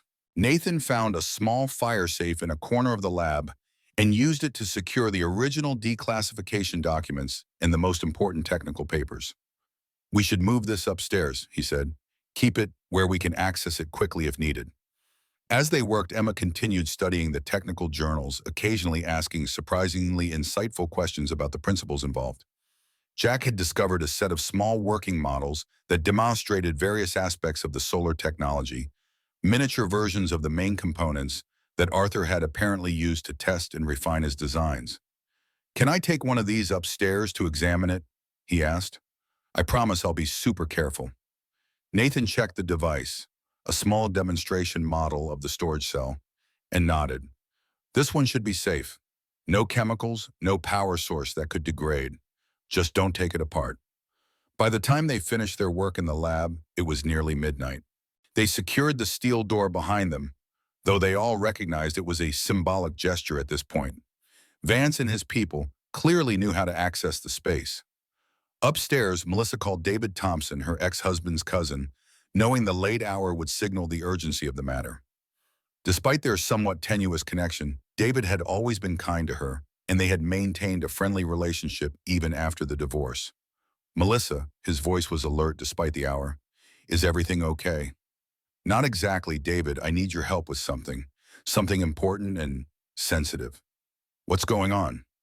"I've discovered something during my house renovation. Advanced technology that was hidden here decades ago. I can't explain everything over the phone, but it involves clean energy research from the 1970s that was suppressed." There was a long pause. "This sounds serious." "It is. People are already showing up wanting to control this discovery. I need someone I can trust who understands the technical aspects of what we've found. You want me to come look at it, if you can, soon, tomorrow if possible." Another pause. "I can reschedule my classes. I could be there by tomorrow afternoon." "Thank you, David, and please don't mention this to anyone, not even to Mark." Mark was her ex-husband, David's cousin. "Understood. I'll text when I'm on my way." After hanging up, Melissa found Nathan securing the house for the night. He had checked all the doors and windows and was setting up an improvised alarm system using kitchenware balanced on doorknobs. "Low-tech but effective," he explained. "If anyone tries to enter during the night, we'll hear them." "You really think they might break in?" The idea was chilling. "I think Vance will wait for your answer first, but better safe than sorry." The kids had set up a command center in the living room, spreading out sleeping bags and pillows. Jack had declared it a family sleep-in for security purposes, and even Emma hadn't objected. "Are you staying too?" Melissa asked Nathan quietly. "If that's okay, I'll take the couch." "Thank you for all of this, for believing me, for helping." Arthur Bennett wasn't the only one who cared about America's energy independence, Nathan said simply. "Most battles are worth fighting." The night passed without incident, though Melissa slept fitfully, her dreams filled with shadowy figures and hidden laboratories. Morning brought a sense of purpose, and a text from David confirming he would arrive by 3 o'clock. They spent the day organizing the materials they had gathered from the lab, securing the house as best they could. Nathan suggested they meet David elsewhere, away from the house in case Vance or his people were watching. "The town library," Melissa decided. "It's public enough to be safe, but quiet enough for a private conversation." As 3 o'clock approached, Melissa and Nathan prepared to leave for the library, leaving Emma and Jack with strict instructions to keep the doors locked and call immediately if anyone approached the house. "What if those men come back?" Jack asked, trying to sound brave but clearly nervous. "They won't," Nathan assured him. "They're waiting for us to contact them. But if anyone does come to the door, don't answer. Call us right away." They had just reached the front door when Melissa's phone rang, a local number she didn't recognize. She answered cautiously. "Ms. Harper." The voice was female professional. "This is Nurse Jenkins from Oak Ridge Senior Living. I'm calling about Eleanor Bennett." Melissa's stomach dropped. "What's happened?" "She's had a fall. She's asking for you. She seems quite agitated, insisting she needs to speak with you immediately." "Is she all right?" "No serious injuries, but she's very distressed. She says it's urgent." Melissa covered the phone. It's Mrs. Bennett. She's fallen and is asking for me. Says it's urgent. Nathan frowned. The timing is suspicious, right when we're supposed to meet David. You think it's a trap? Possibly, or she might genuinely need to tell us something important. Melissa made a quick decision. I'll go to Mrs. Bennett. You meet David at the library, explain the situation, and bring him back to the house. We'll all reconvene there. Nathan nodded. Be careful. Call me the moment anything seems off. They parted ways in the driveway, Melissa heading toward the retirement center, Nathan toward the library. As she drove, Melissa couldn't shake the feeling that events were accelerating beyond her control. What had started as a simple discovery was rapidly becoming a complex web of corporate interests, government secrets, and one family's legacy. The retirement center seemed normal when she arrived, no suspicious vehicles or people lurking about. Nurse Jenkins met her at the reception desk, looking appropriately concerned but not unduly alarmed. She's in her room. The doctor checked her over. Just some bruising, thankfully. But she's been quite insistent about seeing you. Melissa was escorted to Eleanor's apartment, where she found the elderly woman sitting in her armchair looking pale but determined.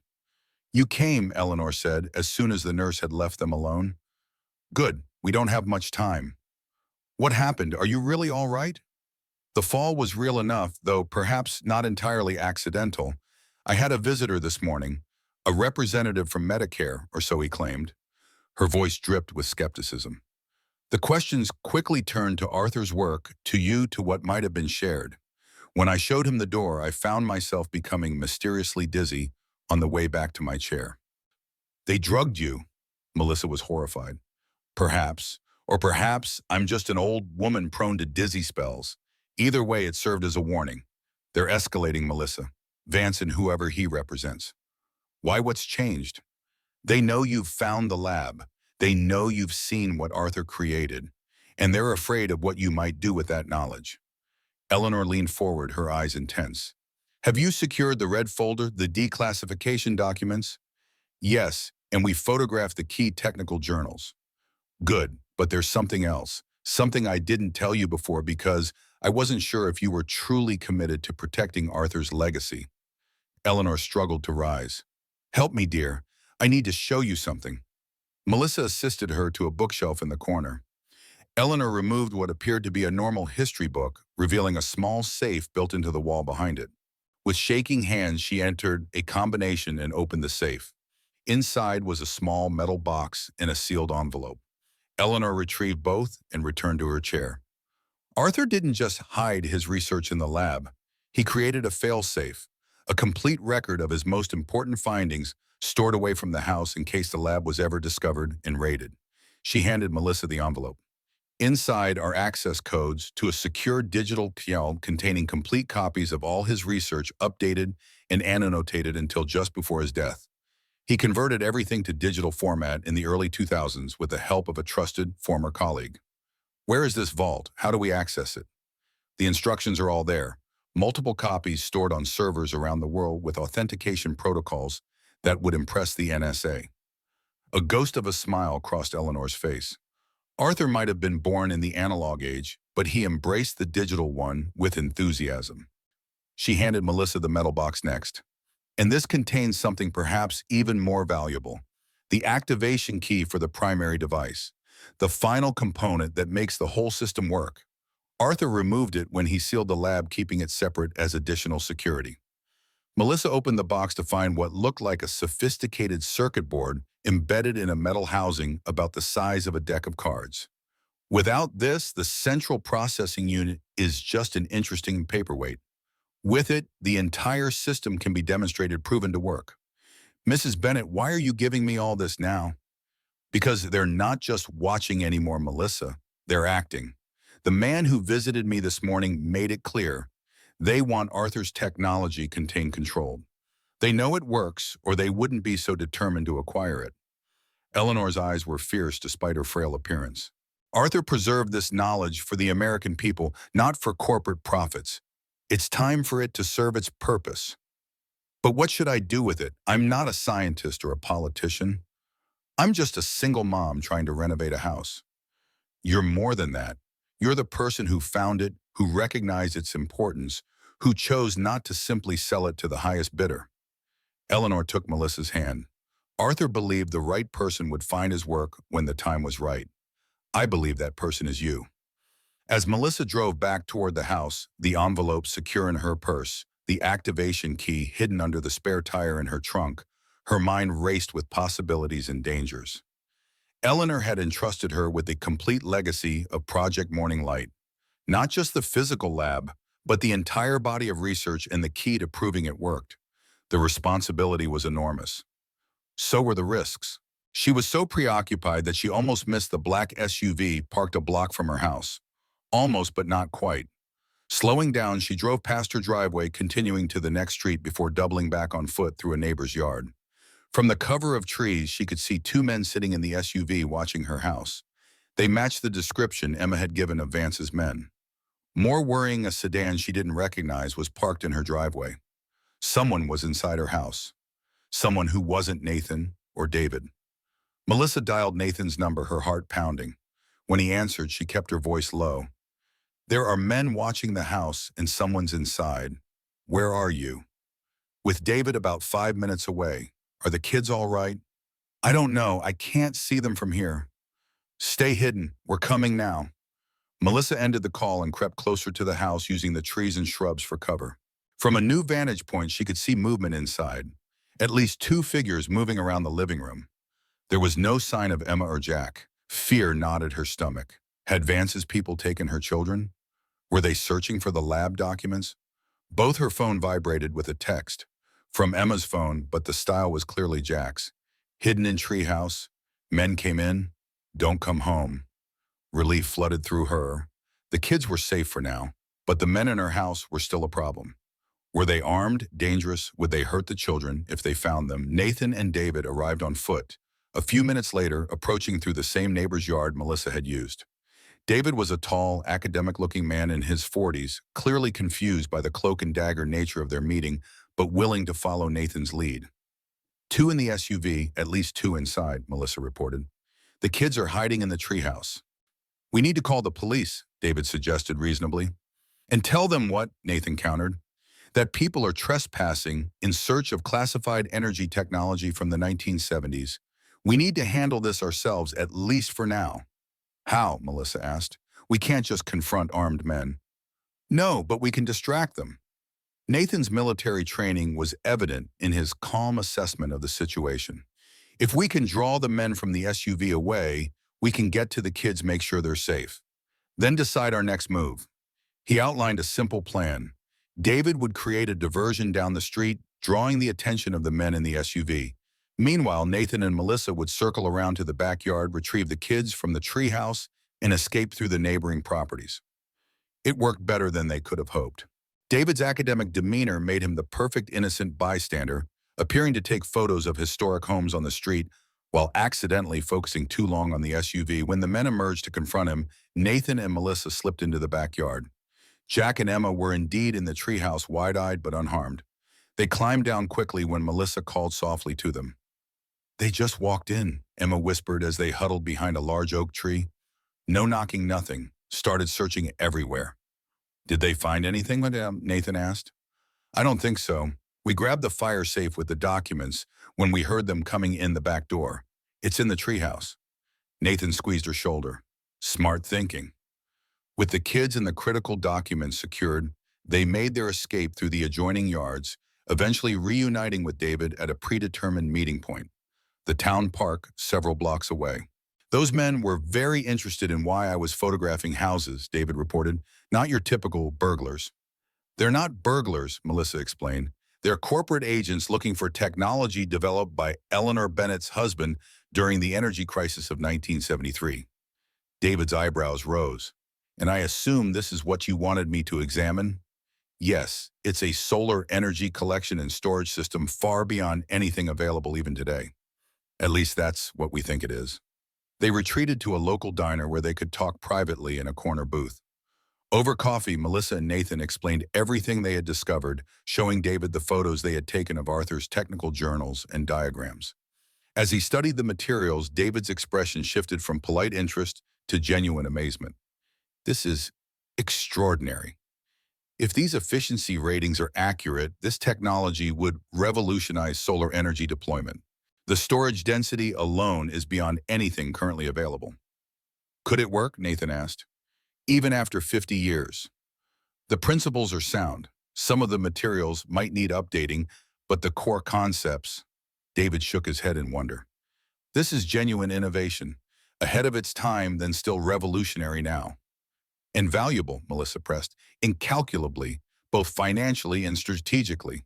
Energy independence has always been a national security concern. A technology like this, especially one developed with government funding, he trailed off, the implications clear. So what do we do? Emma asked. The question hung in the air, the central dilemma they all faced. We can't go back to the house, Nathan said practically. Not while Vance's people are there, and we need a safe place to examine the complete research of materials. Melissa remembered the envelope Eleanor had given her.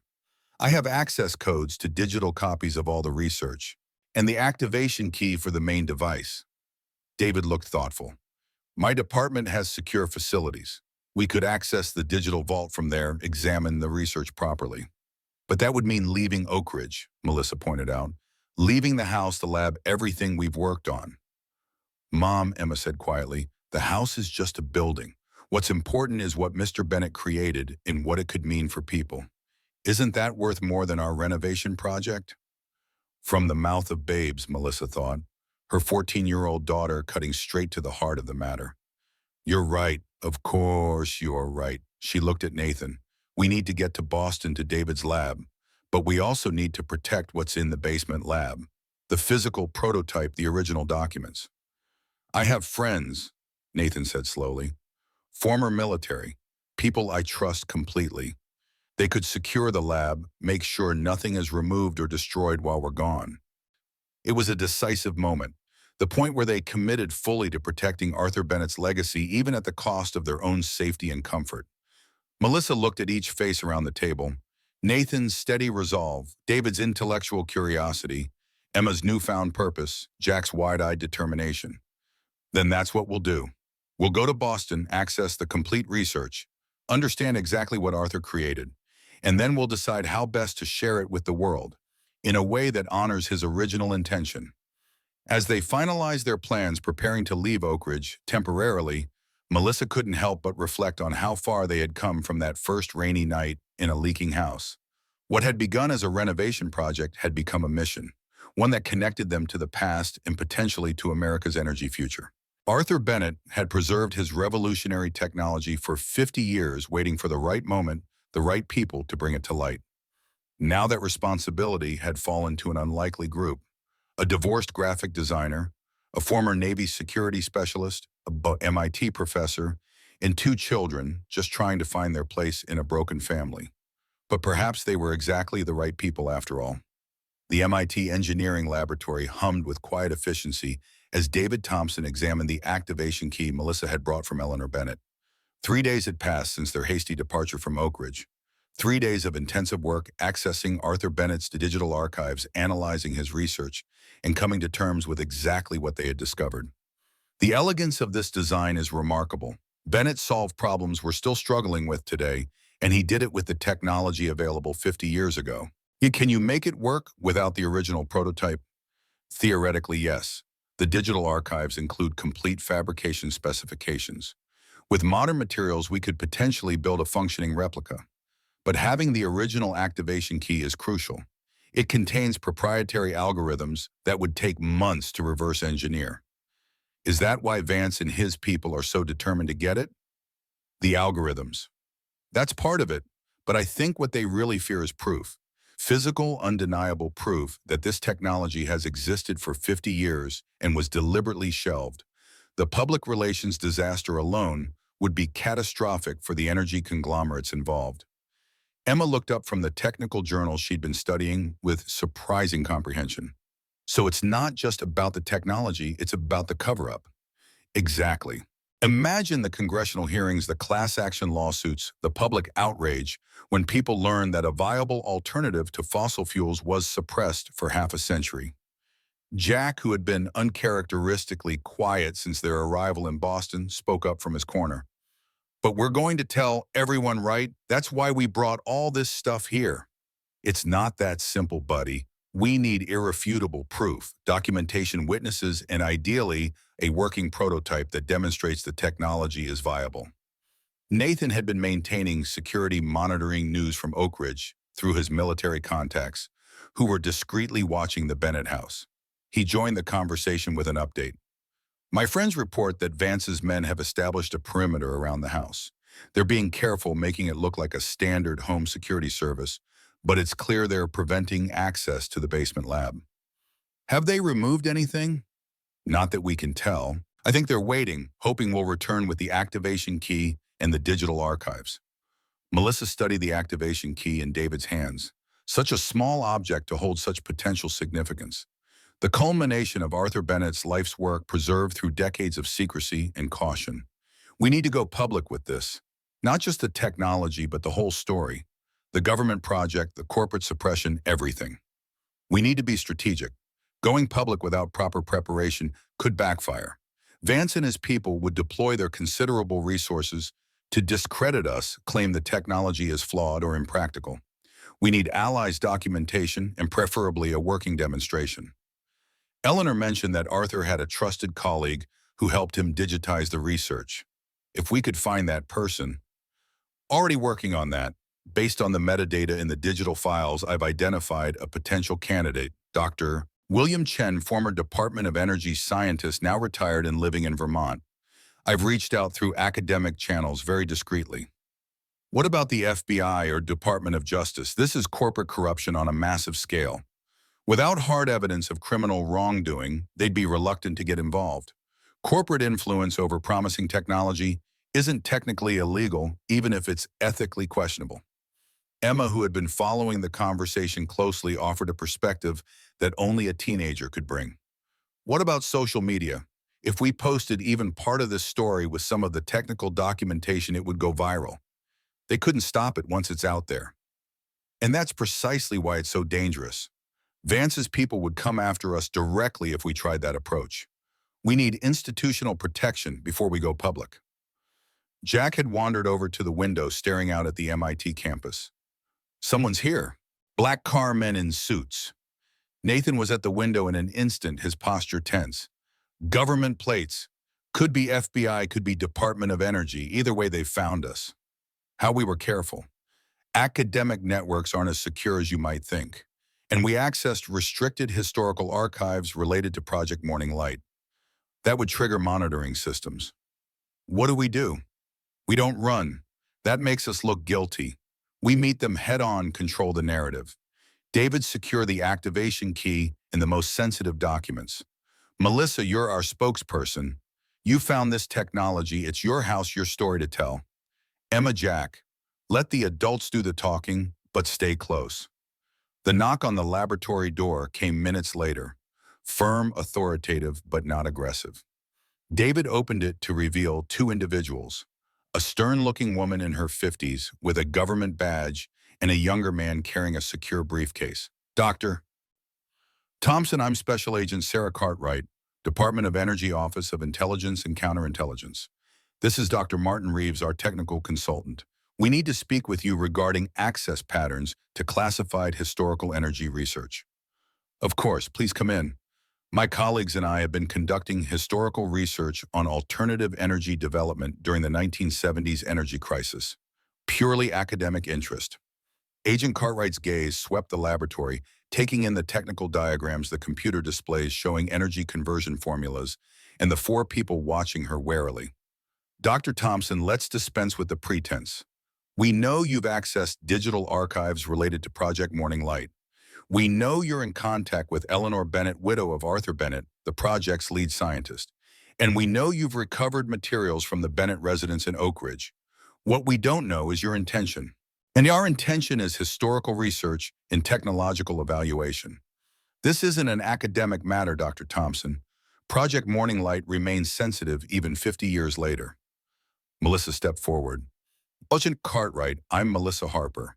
I purchased the Bennett house 3 months ago for renovation. During that process, we discovered a hidden laboratory containing Arthur Bennett's research. Eleanor Bennett confirmed that her husband preserved his work when the project was officially terminated in 1973. Ms. Harper, are you aware that removing government property from a secure facility is a federal offense? Are you aware that Project Morning Light was officially declassified in '85? We have the documentation. This seemed to surprise Agent Cartwright. She glanced at her technical companion, who nodded slightly. She's right. The project was administratively declassified during the mid-90s cleanup of Cold War-era programs. It's in the archives. That still doesn't address the physical materials which remain government property regardless of classification status. Nathan spoke up. Actually, it does. The declassification included disposition of physical materials which were officially listed as destroyed per protocol. Since these materials were officially non-existent after 1974, they cannot simultaneously be claimed as government property in 2025. You've done your homework, Mr. Cole, Nathan Cole, former Navy security specialist. Agent Cartwright studied him with newfound respect. I see. Well, Mr. Cole, regardless of the legal technicalities, the Department of Energy has a vested interest in any recovered research from Project Morning Light because of its potential impact on current energy policy, because of national security implications. Alternative energy independence has always been a strategic priority. Dr. Reeves, who had remained silent until now, suddenly spoke. May I see what you've recovered from a technical perspective? David glanced at Melissa, who nodded slightly. He retrieved a tablet and displayed some of the less sensitive technical specifications. This is extraordinary. The conversion efficiency claims alone would revolutionize current solar technology. And this storage density, is this accurate? According to our preliminary analysis, yes. Arthur Bennett developed a solar energy system that achieved nearly 90% conversion efficiency with stable long-term storage capacity. That's not possible. Modern photovoltaics max out around 25% efficiency in practical applications. Bennett approached the problem differently.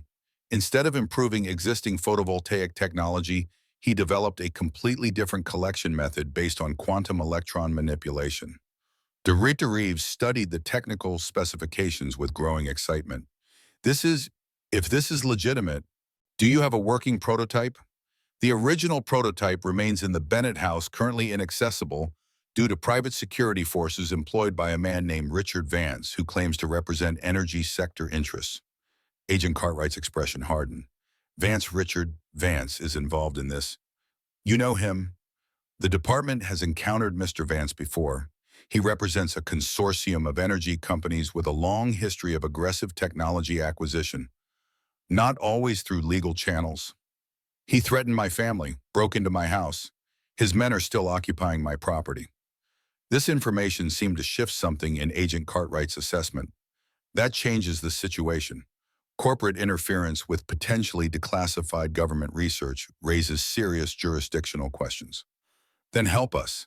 Help us secure the prototype and bring Arthur Bennett's research to light. It's been suppressed for 50 years. Isn't it time the American people benefited from it? Agent Cartwright exchanged glances with Dr. Reeves, some unspoken communication passing between them. What exactly are you proposing, Ms. Harper?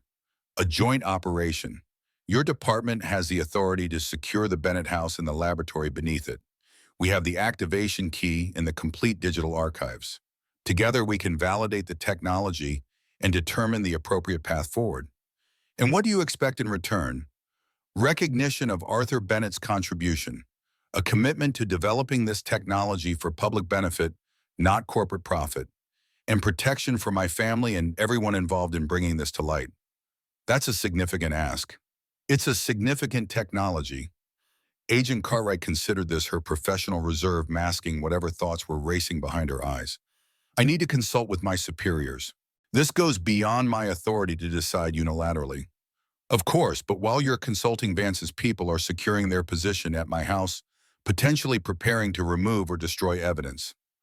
I understand the urgency, Ms. Harper. Give me 2 hours. After the government agents departed, the atmosphere in the laboratory remained tense. They had taken a calculated risk, revealing part of what they knew while withholding the most sensitive elements, particularly the activation key, which David had secured in a specialized containment unit. Do you think they'll help us? Agent Cartwright seemed genuinely concerned about Vance's involvement. That's encouraging. But can we trust the Department of Energy? They were part of the original suppression 50 years ago. Different people, different time. Energy independence is a much higher priority now than it was in the 70s. And corporate capture of government agencies, while still a problem, is more visible, more scrutinized. Emma, who had remained quiet during the government visit, spoke up. I don't think they told us everything. Agent Cartwright knew about Project Morning Light before we said anything, and she recognized Vance's name immediately. Good observation. There's definitely more going on than a routine security check. The question is whether that works in our favor or against us. The promised 2 hours stretched to 3, then 4. Night fell over the MIT campus, the laboratory windows reflecting their tense faces as they waited for news. Jack had finally fallen asleep on a makeshift bed of lab coats, while Emma continued poring over Arthur's journals, fascinated by the intersection of science and history. When Agent Cartwright finally returned, she was alone, and her demeanor had changed subtly. More decisive, less bureaucratic. Mrs. Harper, I've been authorized to offer you a conditional partnership. The Department of Energy will secure the Bennett property and laboratory, ensuring all materials remain intact. In return, you will provide full access to the digital archives and technical specifications you've recovered. And the prototype, the activation key, those remain the most sensitive components. My superiors propose a joint research initiative. Your team working with our scientists to validate and potentially develop the technology with appropriate security protocols. What guarantees do we have that this won't be buried again? Times have changed, Ms. Harper. Energy independence is now a bipartisan priority. The political and economic landscape is fundamentally different from 1973. That's not a guarantee. Agent Cartwright's professional facade cracked slightly, revealing something more personal beneath. I can offer you this. I will personally oversee the project. And I have a vested interest in seeing alternative energy solutions deployed, not suppressed. Why does this matter to you personally? A moment of hesitation, then a decision to share. My father was an environmental engineer. He spent his career trying to develop cleaner energy technologies, always fighting against corporate and political resistance. He died believing he had failed. This is the kind of breakthrough he dreamed of seeing. The personal revelation changed the dynamic in the room. This wasn't just a government agent following protocol. This was someone with her own stake in the outcome. What about Vance and his people? They've threatened my family, invaded my home. That's actually where we have the strongest legal position. Corporate agents impersonating government officials, making threats, trespassing. Those are federal offenses. We can move against them immediately without waiting for the technical evaluation of Bennett's research. It wasn't a perfect solution, but it was a path forward, one with the official backing and resources beyond what they could muster alone. When would this happen? My team is already en route to Oak Ridge, Illinois. They'll secure the property by morning. I'd like you to return with me tonight. Your knowledge of the laboratory and its contents will be invaluable. All of us. Dr. Thompson should remain here with the digital archives continuing the technical analysis. Mr. Cole, given his security background, would be a useful liaison with our field team. And your children, stay with me. We do this as a family. Agent Cartwright studied the determined expressions on both Emma and Jack's faces, then nodded. As you wish, but they remain under protection at all times. The journey back to Oak Ridge that night had a surreal quality. Traveling in a government vehicle escorted by agents who just hours before had been potential adversaries. Nathan maintained a watchful vigilance, still not entirely trusting their new allies. Emma and Jack drifted in and out of sleep, the excitement of the day finally catching up with them. Melissa found herself seated beside Agent Cartwright, the two women separated by professional boundaries, but united by an unexpected common purpose. Your children have handled this situation remarkably well, especially the girl, Emma. She seems to understand the technical aspects at an unusual level for her age. She's always been brilliant. The divorce hit her hard, made her withdraw from everything she loved, including science. As strange as it sounds, this discovery has brought her back. Sometimes purpose is the best medicine. My father used to say that. Tell me about him. Your father. Agent Cartwright's professional reserve softened slightly. Robert Cartwright, brilliant environmental engineer. He developed water purification systems, waste treatment processes that reduce toxic outputs by 80%. Always pushing for cleaner technologies, always running into the same walls. Corporate resistance, political indifference, funding cuts. What happened to him? Cancer, possibly from exposure to the very industrial chemicals he spent his life trying to eliminate from the environment. The irony wasn't lost on him. I'm sorry. It was 15 years ago, but his work, his commitment, that stays with me. That's why when this case crossed my desk, when I saw the technical specifications you'd uncovered, I couldn't let it be buried again. Dawn was breaking as they approached Oak Ridge, the small town still quiet in the early morning light. A convoy of unmarked government vehicles had assembled at a designated meeting point outside town, the operation to secure the Bennett house already in motion. My team has been monitoring the situation overnight. Vance's security personnel remain in position, 4 men rotating shifts maintaining the perimeter. No sign that they have attempted to move anything from the basement laboratory. How will you approach them? Directly and with overwhelming authority.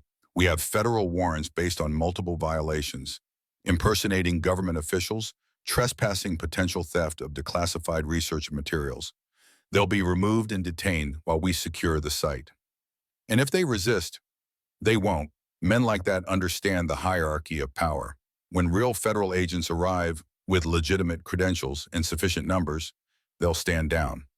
Vance will have instructed them to avoid confrontation with actual authorities. The operation proceeded with clinical efficiency. Agent Cartwright's team surrounded the Bennett house, identified themselves with proper credentials, and served the federal warrants. As predicted, Vance's security personnel offered no resistance, though their expressions suggested this development would be reported up their chain of command immediately. Within an hour, the house was secured. Melissa walked through her home for the first time in days, noting with relief that while things had been searched and displaced, no significant damage had been done. The basement entrance was still accessible, the passage to the hidden laboratory undisturbed. They were careful, professional. They wanted the research intact. Of course, damaging it would defeat their purpose. Shall we? Agent Cartwright's technical team followed them into the laboratory, their expressions shifting from professional focus to genuine amazement as they took in Arthur Bennett's 50-year-old research facility. The central device stood as they had left it, still draped with its protective covering. Is that the prototype, the heart of Project Morning Light? With ceremonial gravity, Melissa removed the covering, revealing the sleek cylindrical device and its associated components. Even after 50 years, it maintained an aura of advanced technology, of innovation beyond its time. The technical team approached, reverently scanning, measuring, documenting. One of them, an older scientist with silver hair, actually whispered, "My God, it's real." You doubted? There have been rumors about Bennett's work for decades. Whispers in the energy research community. But to actually rate it, Nathan had been examining the laboratory for signs of disturbance during their absence. They tried to access the main unit. There are tool marks on the access panel, but without the activation key, they couldn't get it operational. Agent Cartwright turned to Melissa, which brings us to the critical question. Do you have the activation key with you?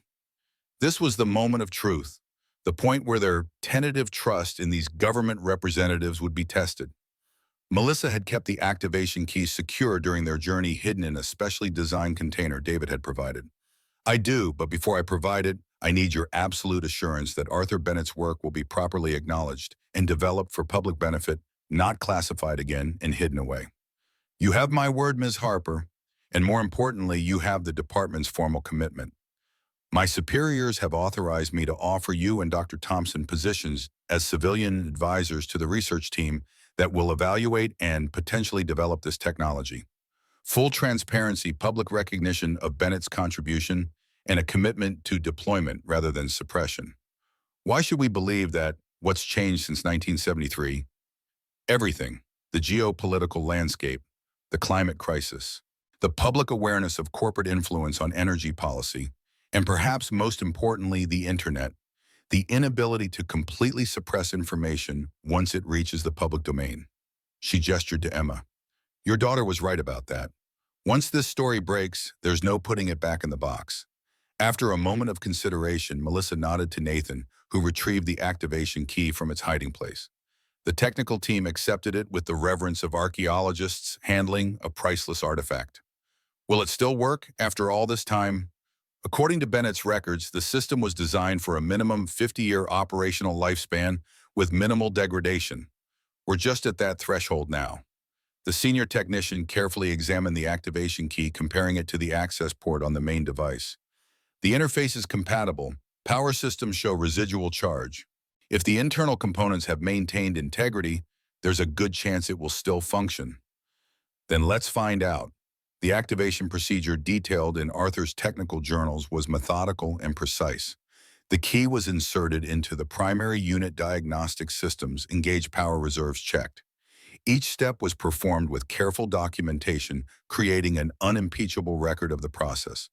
When the final activation sequence was initiated, the laboratory fell silent, every person holding their breath, as the ancient system underwent its startup protocol. For a heart-stopping moment, nothing happened. Then a soft hum emanated from the central unit lights, illuminating on its control panel in a predetermined sequence. Power conversion initiating. Storage cells registering. My God, it's actually working. The technical team scrambled to connect monitoring equipment, measuring the energy output, confirming what Arthur Bennett had documented 50 years earlier. A solar energy system with conversion efficiency approaching 90%, with stable long-term storage capability. This changes everything. Everything. In the midst of the technical excitement, Jack tugged at Melissa's sleeve, pointing to something on one of the storage units, a small brass plate that had been previously hidden by the protective covering. Engraved on it was a simple dedication. For Margaret, who believed when no one else would. A.B. Mom, who's Margaret? The question cut through the technical chatter, bringing Melissa back to the personal element of this discovery. Margaret was my great-grandmother, Arthur Bennett's friend. Agent Cartwright, overhearing, looked at the dedication with new interest. Margaret, your great-grandmother knew Arthur Bennett. They were close friends. Eleanor, Mrs. Bennett, told us they had known each other for decades. May I ask her full name, your great-grandmother? Margaret Harper, though her maiden name was Cartwright. The revelation hung in the air for a moment, Agent Cartwright's professional composure cracking visibly as the implication sank in. Cartwright, are you certain? Yes, Eleanor mentioned it specifically. Margaret Cartwright Harper. From Pennsylvania, originally moved to Oak Ridge in the early 1950s. Yes, how did you know that Agent Cartwright's voice had lost its professional edge, replaced by something more personal, more vulnerable? Because Margaret Cartwright was my father's aunt, my great-aunt. The family connection was lost over the years. She changed her name when she married and moved away. But the family stories remained. Her friendship with a brilliant scientist who could have changed the world. The laboratory fell silent as the personal connection between these two strangers, now linked by both history and purpose, became clear. We're related distant cousins. It appears so, and more importantly, both connected to the two people who preserved this technology when others would have destroyed it. Emma, who had been following the conversation intently, voiced what everyone was thinking. It's not a coincidence, is it, that our family bought this house, that we found the laboratory, that you were the agent assigned to this case? I don't believe in coincidences of this magnitude. My father used to say that some truths are patient. They wait for the right moment, the right people to bring them to light. The personal connection transformed what had been a governmental operation into something more meaningful. A family legacy coming full circle, a promise kept across generations. Arthur dedicated his life's work to my great-grandmother. Why? Eleanor's voice came from the laboratory doorway where she stood, supported by one of the agents. Because she saved his career, his reputation, perhaps even his freedom. Mrs. Bennett, should you be here, the doctors? The doctors can wait. This can't. Despite her frail appearance, Eleanor's voice was strong, her purpose clear. I asked your agents to bring me. I needed to be here for this moment. Arthur waited 50 years for this day. She made her way slowly to the central device, touching it with a familiarity born of decades of secret knowledge. During the McCarthy era, Arthur was accused of communist sympathies because he had collaborated with international scientists on theoretical physics. His security clearance was suspended, his career in jeopardy. Margaret, who worked as an administrative assistant in the Defense Department, discovered evidence that the accusations were fabricated by a rival scientist. She risked her own career to bring the truth to light to clear Arthur's name. She never told me any of this. That generation didn't speak of such things. They lived through a time when loyalty was questioned, when careers and lives could be destroyed by mere accusations. But Arthur never forgot. When Project Morning Light was terminated, when he decided to preserve his research rather than destroy it, he knew he needed a trustworthy ally. He turned to Margaret, the woman who had saved him once before. So my great-grandmother helped him hide all this. She provided the connection to this house which had belonged to her uncle. She helped Arthur arrange the purchase when it came on the market, knowing it already had the partial underground structure from its previous government use. She kept his secret for decades, even from her own family. Agent Cartwright had been listening intently, pieces of her own family history falling into place. My father used to mention his Aunt Margaret, how she believed in clean energy long before it was fashionable, how she had done her part for the future. I never understood what he meant. Now you do, and now you face the same choice she and Arthur faced 50 years ago: to suppress knowledge for short-term stability or to embrace change for long-term progress. The room fell silent as the weight of that responsibility settled over them all. The technical team had confirmed what Arthur Bennett had documented. The system worked, the technology was valid, the potential transformative. It was never just about energy independence. Eleanor continued, her voice softening with emotion. Arthur saw beyond that. He saw a world where energy wasn't extracted at environmental cost, wasn't controlled by geopolitical forces, wasn't rationed based on profit margins. He saw energy as a birthright, as fundamental as the sunlight itself. Jack, who had been uncharacteristically quiet throughout the technical procedures, suddenly spoke up with a child's clarity. So what happens now? Do we tell everyone? It was the simplest question, cutting through the complex layers of history, politics, and personal connections. What happens now? Agent Cartwright looked at the board, then at the assembled group, scientists, agents, and the unlikely family that had brought Arthur Bennett's vision back into the light. Yes, Jack, we tell everyone, not just about the technology, but about the people who preserved it, who believed in it when others didn't. About Arthur Bennett and Margaret Harper, who kept faith with the future. About your mother, who chose truth over profit. About all of us here today, witnessing the past and the future connecting in this moment. She turned to Melissa, extending her hand in a gesture that transcended professional protocol. One relative to another, one keeper of the flame to another. Project Morning Light is about to see the dawn it was named for. 50 years later than it should have, but perhaps exactly when it was meant to. As the team prepared to transport the prototype and documentation to a secure research facility, Melissa stood with her children in the laboratory where Arthur Bennett had preserved his vision of a different energy future. The renovation of the Bennett house, their house, seemed a distant concern, now overshadowed by the larger restoration they had undertaken. Not of walls and floors, but of truth and possibility. Mom, Emma's voice was thoughtful. I've been thinking about what to study in college. I think I want to go into environmental engineering, or maybe energy systems design. I think Margaret and Arthur would approve of that choice. And Dad, do you think he'll understand all this when we tell him? I think he'll be proud of you, of both of you. She pulled her children close. You didn't just help renovate a house. You helped uncover a legacy. That's something to be proud of no matter what comes next. As they emerged from the basement laboratory into the autumn sunlight, the Bennett house stood transformed around them. Not yet fully renovated in the physical sense, but renewed in purpose. Its hidden heart finally revealed its secrets, finally ready to serve the future they were preserved for. Like the house itself, their family had been broken, damaged, in need of repair. And like the house, they had found unexpected strength in the restoration process, uncovering foundations deeper and more meaningful than they had known existed. The sign in the front yard still read, "The Bennett House Revival." But now it meant something more than a simple renovation project.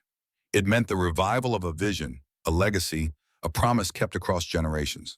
And for the Harper family, it meant a new beginning, built on the most solid foundation of all: truth brought to light, purpose rediscovered, and hope renewed. 1 year later, the Bennett house stood fully restored, Its craftsman details meticulously preserved its structure sound once more. American flags flanked the front porch. One modern one with only 48 stars, a nod to the era when Arthur Bennett began his scientific journey. Inside the living room had been transformed into an informal gathering place as Melissa prepared to host a small ceremony. Photos of Arthur Bennett and Margaret Harper Cartwright occupied a place of honor on the mantel, alongside the brass dedication plate from the Project Morning Light prototype. The Morning Light initiative was now a matter of public record, its story told in congressional hearings, scientific journals, and an upcoming PBS documentary. The technology itself had progressed from prototype to preliminary implementation, with test installations operating in 3 states. Like most transformative innovations, its path forward wasn't without obstacles. Regulatory hurdles, technical challenges, resistance from entrenched interests. Progress came in steps rather than leaps, as the practical realities of integrating revolutionary technology into existing infrastructure became apparent. Yet progress, it was undeniable and steady. Arthur Bennett's vision hadn't changed the world overnight, but it had changed the conversation, shifted the possible, and inspired a new generation of researchers building upon his foundation. For the Harper family, life had found a new equilibrium.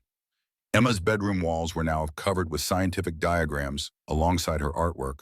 Her college applications focused on environmental engineering programs with energy specialization. Jack had developed a fascination with mechanical systems, his treehouse now equipped with a small working model of Bennett's energy storage unit that powered its lights and a radio. Nathan had become a fixture in their lives, his relationship with Melissa evolving naturally from professional to personal.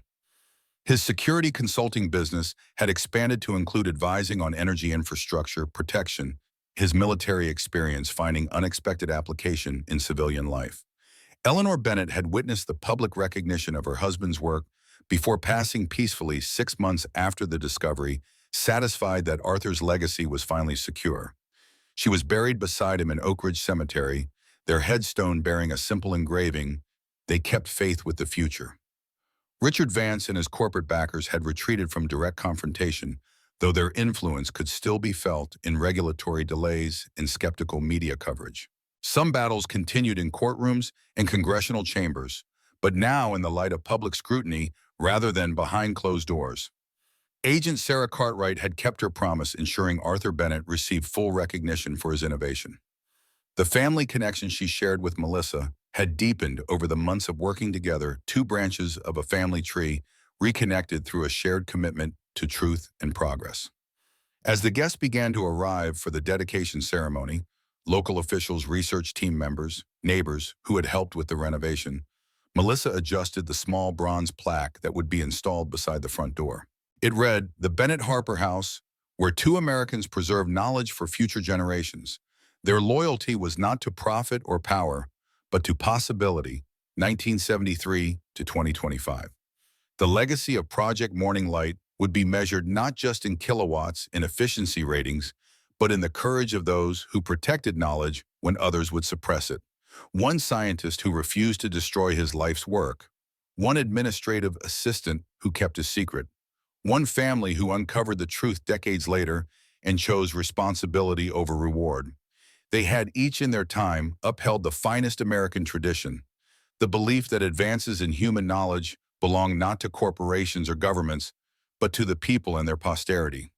That innovation serves its highest purpose when it expands opportunity and independence for all citizens, not merely profit for the few." The Bennett house had indeed become a home again, for the Harper family, for Arthur's legacy, and for a small piece of American history previously untold. Its foundations, once cracked and uncertain, now stood firm, supporting not just the physical structure, but the weight of its significance. In the decades to come, as Bennett's technology evolved and expanded, some would forget the story of its origin. The brave choices, the personal sacrifices, the 50-year wait for recognition.